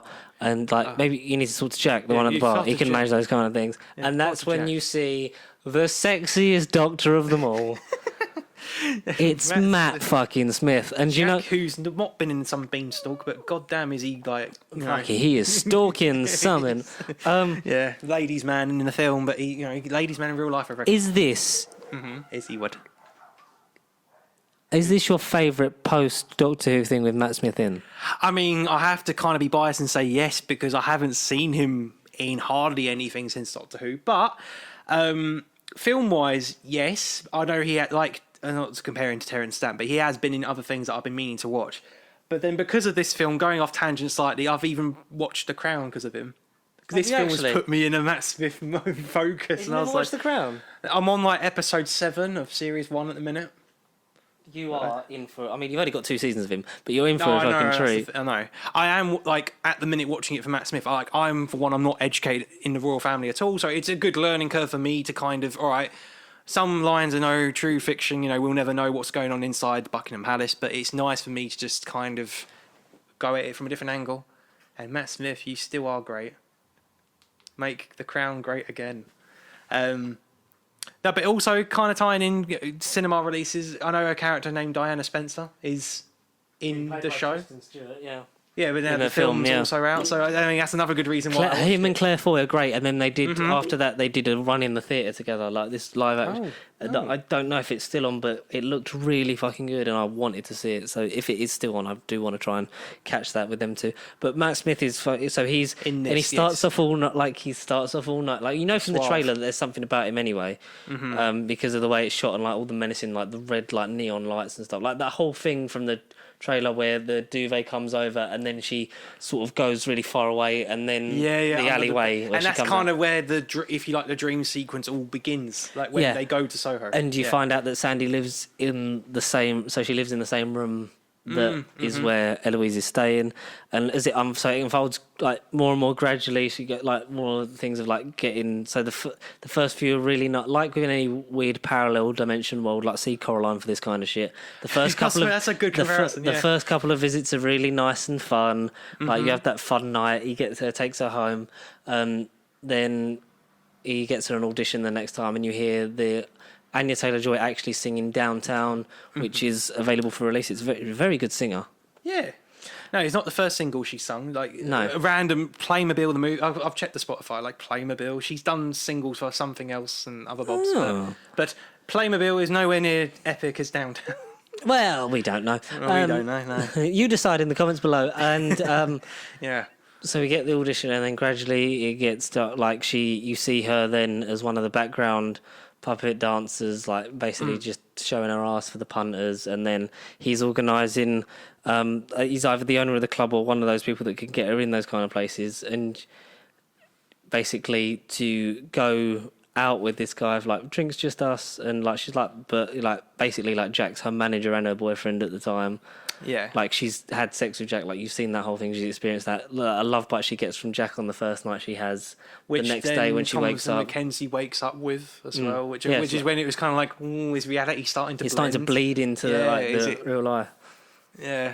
All this time, John's like really sweet and trying to ask her out, and she's like, "Oh no, I've got plans," and it's to be in the dream. And I like when Michael Ajow. Yeah, Ajow as John. Yeah, great. He was really a really sweet like part to play. Like he was just as innocent as her, basically. And I like the fact that when she gets to the point of where she doesn't want to be in, where she's almost like falling into the other ghost world without her control now, because instead of her going back, she's just ending up there. She's like, as long as she thinks the thing, as long as I stay awake, like nothing bad will happen. Like I need to go out. Like she goes to the Halloween party with him and stuff, and that was sweet. And that's obviously where they kiss and then go to, obviously, like he comes back with her, and then we get the whole thing. In the reflection, that's when he knows that there's something else, and it's not just in her. Like it to him, it looks like it's in her head, and we get that with the whole library thing, which was quite cool. Cool, to say the least. Yeah, scary. Yeah, I like how it gets, like you said, it starts off as one film and gets progressively more haunting and harrowing and just horrific. To me, scarier the second time round. I don't know what it was. The first time it didn't really faze me. I was kind of like, oh, this is a good thrill, right? And the second time, I know when the jumps and the stuff, because there is jumps in this, it just really got me at the end. Just like, what's going on with this film second time round? I should have seen this coming. Just not. Yeah. It's like, Jesus. But no, that library scene in particular was like, one point for me where I thought, Jesus Christ. Both times was a nightmare. Nightmare Alley. But I love how it progresses, and you get the whole thing of like, look around you, what makes you so special, like everyone, and you see the progressiveness of it, and like it is quite graphic for an Edgar Wright thing, like to see all that kind of stuff. But it's like, this is also true of the time, like this was happening, like they wanted to be a star, they're willing to do anything, so they're ending up, and it even, it probably still happens a lot of places today, like 100%. Because we've seen from the whole, like everything that was happening with Harvey Weinstein and things like that people still think that power gives them the right to treat people like absolute shit. So, it's not really surprising. But that was kind of like, oh, this is shit, this is his whole thing. And then you get to the Halloween thing, and like the ghost is sort of bleeding through into real like life. And she, that night, sees in the reflection, what she thinks she sees is Jack with a knife to Sandy, then Sandy bite him, and then there's blood everywhere, and she it's almost like her imagination fills in the rest, and she sees that I saw a girl get killed, and blah blah blah. I know what he looks like. I know it's this guy. Like reports it to the police and that, and thinks the old man that she's seeing around town who's acting very much like Jack. Yeah, Terrence Stamp. She thinks Terrence Stamp's character, who had been seen throughout the film previously, but to be fair, he wasn't exactly an innocent suspect as well. It did make you think for like the longest time. Terrence Stamp was definitely. You get the creepy thing of like remembering names different. The cigarette. He's like, oh, that's the blonde girl I found. Like, I remember the different blonde girl. But then you found like why he's. He knows it, like, I knew every girl's name and that, blah, blah, blah. It's like, she's trying to get a confession out of him that, like, you're Jack and you killed this person, blah, blah. And, like, no, like, basically saying that, no, Sandy killed herself, and you find out he was one of the people that she thought was a copper that actually was, and he was trying to get her out of that thing back in the 60s. Who is only in for that one scene, though, which made it such a good twist when you when I got that, because I was like, oh, that's shit. Let's go, Jack. And then he, like, that doesn't happen, and he gets killed. Sam Coughlin. Yeah, and he gets killed by the cab. Or presumably. Yeah. Like, he gets his head smashed. It was great. It made me laugh. It all took me. I was like, what the hell? But no, that was great. That whole scene, the twist, all of it was amazing, because the film really does make you think. Regardless if you watched it 10 times 2 years from now, it does make you think, oh, Matt Smith's a right scumbag, this creepy old man. And the ghosts aren't trying to hurt her. At the end, they're like, help us. Which I'll get into why that goes on, but it's like even that was a misunderstanding. It wasn't just after that.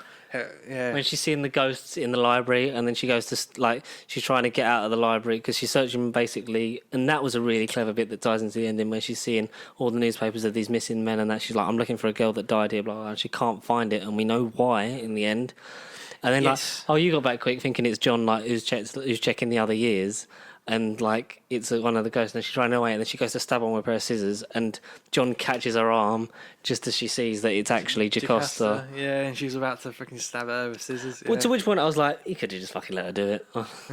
Yeah, why not? You think she's going to get kicked out? Because the whole point while she's at uni, she's using the designs from that time, like while she's having a good time with it, she's doing it and basing it off of her fashion line Yeah. that she's designing for the project at uni. She's using Sandy as her, like you say, as her inspiration to get through Getting her hair done like her and stuff like that, buying the clothes. which was all cool. Yeah. I like the little joke about vintage clothes being a fucking expensive market. It was like, that's £375. Like, really? Really? Yeah.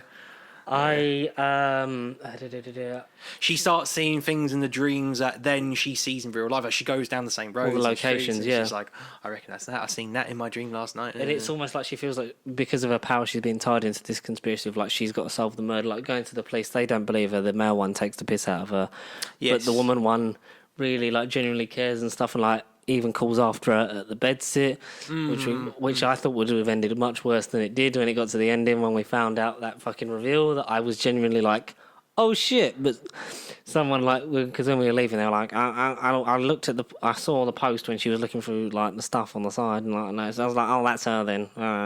It's like, all right, mate, fucking can't. What do you want, a fucking medal? Some guy, obviously you were watching it with some guy next to you was like, I saw this coming. There's like a robot like getting up, like saying, because I saw the letters like just before the thing. I was thinking, oh, that's definitely Carol. Like, Okay, dickhead. Yeah. Right, mate. What do you want? You want a round of applause, dear? Yeah, maybe he does. Well done. Nobody cares. No, that was like no Time to Die. There was some couple like a row in front of me, but sort of here. Going, I bet James Bond's in this one, and you went. No, he's like James Bond. He's going to get out of this. But his reaction when Daniel Craig fucking off, he's like, oh, load of shit. He literally was angry and walked and left his bird just sitting there.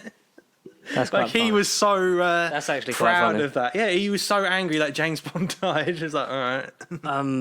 But yeah, anyway, this is so well because it's like 2 hours, isn't it? And it's so well paced. It's an hour and 57, something like that. It's a tight hour 57. It doesn't waste any screen time. Not comparing it to Baby Driver, but yeah, both those movies don't pause a breath. They are, but they also moving. don't either feel too much or too little. It literally feels like every second of screen time is used perfectly, effective. Yeah.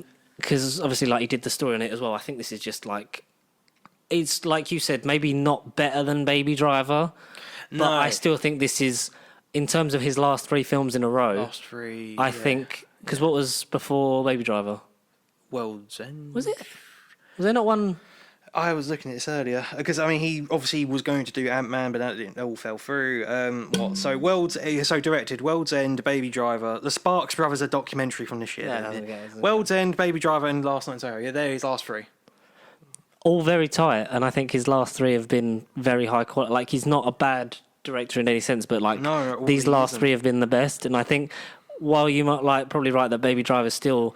In terms of a quality overall film, and just probably because it's not just a horror, which this is, because this is his first foray, sort of fully into horror. Fully into horror. Because like I know dabbled in with Shaun of the Dead and stuff like that, but that was a comedy that took place in a horror surrounding. Yeah, like you say, it's horror surrounding, but it very much is a piss takey funny movie that's British. Whereas Last Night in Soho, it's British, but he's a creepy ass movie that any sort of American director could have made and could have made it as quippy and quirky as he wanted to. But obviously, having the British Edgar Wright flavour to it made it all feel more authentic. And the twist at the end that Diana Rigg's character was Sandy. Yeah, Anya Taylor-Joy was Diana Rigg because she sees her name on the page. It's Alexandra, and basically because the police had come knocking, so.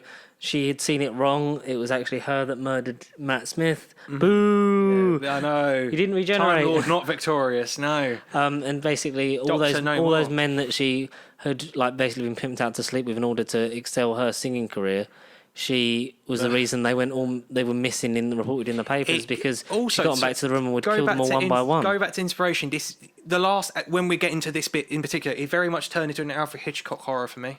I loved it though. Great, good. Gorgeous. It's Alfred Hitchcock inspiration, and it still had enough twist to make you think, "Fuck, that was good." Happening? Yeah. And the fact that it's like the ghost. That's why they called him for help because they want Eloise to like stop. Like they're trying to get her to like kill. Like that bit in the trailer where the thing comes through the floor and you think they're grabbing her and like taking her to kill her, and they're holding her on the bed, and then one hands her the phone. Yeah, I know. because Help. she's Help. it's not clear whether she was like poisoning her, but then I'm assuming she was giving her something to go to sleep, and she was either going to smother her or like Not hang wake her, up. or basically, Yeah. like, because they're going to think you topped yourself anyway, which is what they were thinking you were going to do. Yeah. I love that how that like she's getting smothered to sleep, and then she is kind of like on her way out, and then that final bit where what's her name? John. Miss Collins has got the knife, and 'Cause she John's sees knocks at the Anya door. Taylor-Joy. Yeah, like after 15 minutes, come check on me. Comes He's in, like, and then she "Yeah, just stabs him in the abdomen, and he's bleeding out, and then the whole thing, because going like up the stairs. you've had her like the whole thing's in the dream or in the 60s, like the transitions between like the interactions between them two, or like sometimes Eloise is watching like as an audience member to Sandy, or is and then switches into Sandy and stuff like that. yeah. And then Yeah. you'll see in the brief bit where like it's Matt Smith and Thomasin Mackenzie next to each other, but then when it cuts Yeah. to like her, like a reaction to something he says, like you see then like him reacting to Anya Taylor-Joy. It's so well done. Anya Taylor-Joy does a great British accent But that's as well. what makes me think, like, not that the movie ever touched upon it, but when, all right, Thompson's clearly dreaming Anya Taylor, and like you say, it sort of intercuts between them both. Like, so was Thompson sleepwalking the whole time, and she was basically living this crazy nightclub life? Like, was she actually... Or it was just her mind, and like she was going into 'cause this place? It Yeah. keeps going into mirrors, so maybe it was just in the reflection, like with the ghost the things. thing that and just blah, got me blah, with blah. the hickey got me at the like still both times watching it. Like, how does the hickey exactly fit into it? Because if she is just dreaming, this And I also she's- like how it was on the opposite side to where, because it's the mirror. Shit, it was, wasn't it? Yeah, of Because course. in the I mirror didn't even version, think of that. Yeah. Like when she's getting next on with Matt Smith, like in the reflection is her It's and Matt Smith, but in the the actual opposite shot side. you've got yeah. The fact that it's on the opposite, that's such a fucking great detail. It's great, and I love the attention to detail of having the reflections, even if like they're far back in the shot. Like you can still see the reflection of the respective, like the main one going down the stairs in the club at the beginning with the first transition, and you still see there's a reflection of Eloise. Yeah, going down the staircase yeah. with her. Yeah, that was all cool. Even like the far shot of when you can see Cilla Black singing, and then it's like she's on the stairs, and then you got. I was like, that is amazing attention to detail. Yeah. Fuck.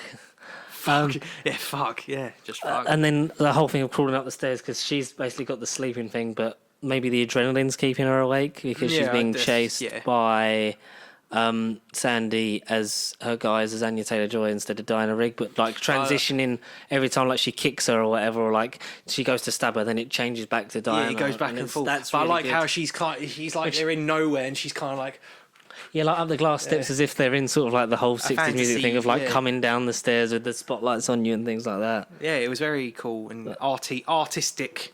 And then the ghosts help you, and then the ghosts sort of, because they smashed through the mirror and the wall, then Eloise isn't the only one that can see him, like Sandy is, and like they know that, and Sandy knows that she would end up going to prison, so she goes to slit her own throat, but sort of like doesn't manage to finish it.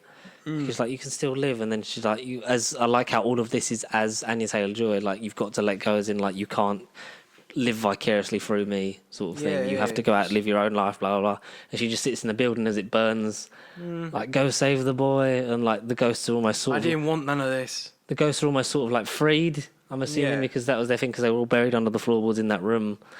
Yeah, and there was a reference to her at the beginning when she first moves in. She was like, "Oh, that baker, the cook next door, French cook next door. Once she cooks the garlic, it gets through the rafts or something." So that adding to the whole bodies being buried on the floor, I was kind of like, "Oh, so she's not Yeah, garlic." yeah, I was like, oh. "Jesus, that's great. creepy." Yeah, but all in all, absolutely Fanta, and Absolutely Fanta out of 10. and it ends with like the thing opening, and you think it's Sandy again, but it's the fashion show of her project. And, Yes. and like inspired, like her in 60s inspired clothes, and like her grand's there, like clearly her and John are in more of a relationship. Like she's a lot better now, not seeing as many ghosts. Like Obviously, sort of seeing yeah. her mum and saying like, you know, I'm proud. You should be proud of me, Mum. I did it. Or like, yeah, I've done it, Mum. Like, thank you for your support. no, she's whatever. always with her, but she's not like Yeah. actively like haunted by her. It's just No. a thing of like her mum is with her in whatever she does, and that was nice. But that's where. So And then it ends with the nice little thing of Yeah. you see she turns around and sees Anya Taylor-Joy In the mirror. and she blows a kiss, and then it ends. I'll And it's like, touch it. But what is, no, oh yeah, she, Oh, he does the thing because it was a thing, and she blows a kiss to her, and then do the thing where they look at each other, and then they do like the flick And of the it touch. just ends. Yeah, and I was like, that is great because you could easily do another one of these, but I'm not bothered So- if I get one or not. Right, yeah. So in my cover up like a week or two ago, I mentioned there was one plot point to me, like considering this movie's great and we both love it and everything, but I kind of wanted the mum. All right, the mum's with her and everything. I thought it was going to be a thing of like Sandy would end up being the mum. Yeah, And the mum actually got murdered. She just committed suicide. Yeah. And then when she was getting Thomasin was getting put to sleep and everything, and you're just going to be crazy and people think you commit suicide. That's when I was thinking, right, is the mum going to somehow link into this. Is the mum her in the future or something ridiculous like that? Is it? I was expecting more with the mum plotline to be. But I like how it's just a thing of like she's had it and we don't dwell on it. We don't need an origin story for her, like the seeing hickey. ghosts. Like the hickey, it wasn't. It didn't need to be there, but it was a cool shot. But cool I like detail. how that's sort of the gateway in. Like you think that, she's just seeing her mum because like she's sad, she misses her mum and sort of stuff like that. Blah, but depressed. And you get the impression that that's just all in her head. But as the ghost thing comes on, it's like, oh no, so she definitely is like her mum visits her and like she sees her, and I like that her mum never talks. Yeah, I know. Yeah, that's the thing. For me, it would have been like right at the end, but no, that's just if they do a second one, then sure, maybe they could potentially. Oh, they could go easily, into but that. The thing that I love about an Edgar Wright film is I think that this will be just one a good and done, standalone piece, and it'll be like it's not going to be an M Night Shyamalan where this needs to be franchise like trilogy, fucking false trilogy. yeah. It's like this is great. I would love to see more of it, but also I had a storyboard. I didn't get to use this one, but this is for film number 3. But here you go. Have last night in my baby's mum's driver in Soho, New York, and then we were going to go to Alaska in the daytime, where it's all going to link and become part of a story planned because of last night in Soho.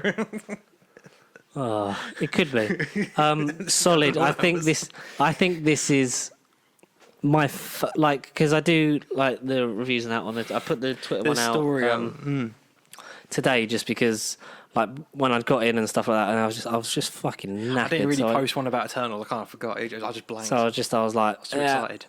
Just kind of went to sleep and then did it this morning, and I gave it because I've not really given anything. I think I've given everything sort of like 4 or 5, maybe a 3. Like I've not watched a movie where I've gone, this is diabolical. I can't watch. Like even Venom is the thing of like, it's crap, but it's better than the first one crap. But it's also the crap that you can just watch and just sort of be turned off and entertain yourself. If you need exactly. If you need to escape from the world and just watch it and laugh at it. I think this is genuinely perfect. One of this year's best. Yeah. I'm gonna have to. It is pure good fun. Judge it and weigh it on my enjoyment of other things, but I think the top 4, maybe 5 will definitely switch around in some way. Okay. But I can't say until maybe you've already watched episode 182 and you're backtracking. Yeah, you're backtracking. But then you already know. So put it in the comments if you have watched it in the future. But there's not much more to say apart from go and see this movie. And go downtown, whatever town you live in, whether it's in the big street of London or your Harlows or your Stevenage or some other state that we don't even know of because we're from the south of England. Go downtown to your local theatre, go and watch it on the big screen.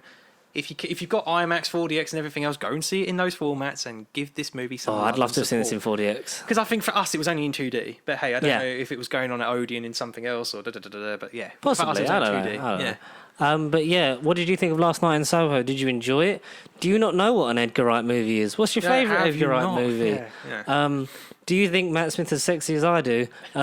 Email in. Is the man in English Paul Rudd? Is he British Paul Rudd? Or would he not age? That is a genuine cliffhanger. To be fair, he genuinely didn't look like it. He could have walked out of Doctor Who 2014 and been like, hey, I'm retired. Hey, it's me. Filmed 5 years ago, but I'm back. It's me, yes. Yes, it's me, yes, Doctor. Yes.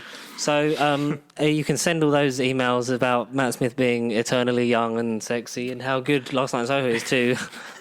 nerdbiblecontact@gmail.com. And at Pasty Sheep across Facebook, Twitter, and Instagram. If you want to get in touch with us throughout the week, don't forget also like, comment, and subscribe, and share if you have not done so already. Please spread us to your friends like a nanotech virus for ghosts. But if you want to see this video 12 hours ahead of launch, please check out on bigsandwich.co. Just disclaimer: we are not, as of yet, on bigsandwich.co. Not yet. I don't think we can get on it because we're not American or Australian. Oh, God damn it. So it's So www.bigsandwich.com. while Connor looks up how to get a green card and move to America, and I learn how to perfect the Australian accent, we'll see you guys next time. Down, shrimp on the barbie. Good day to you.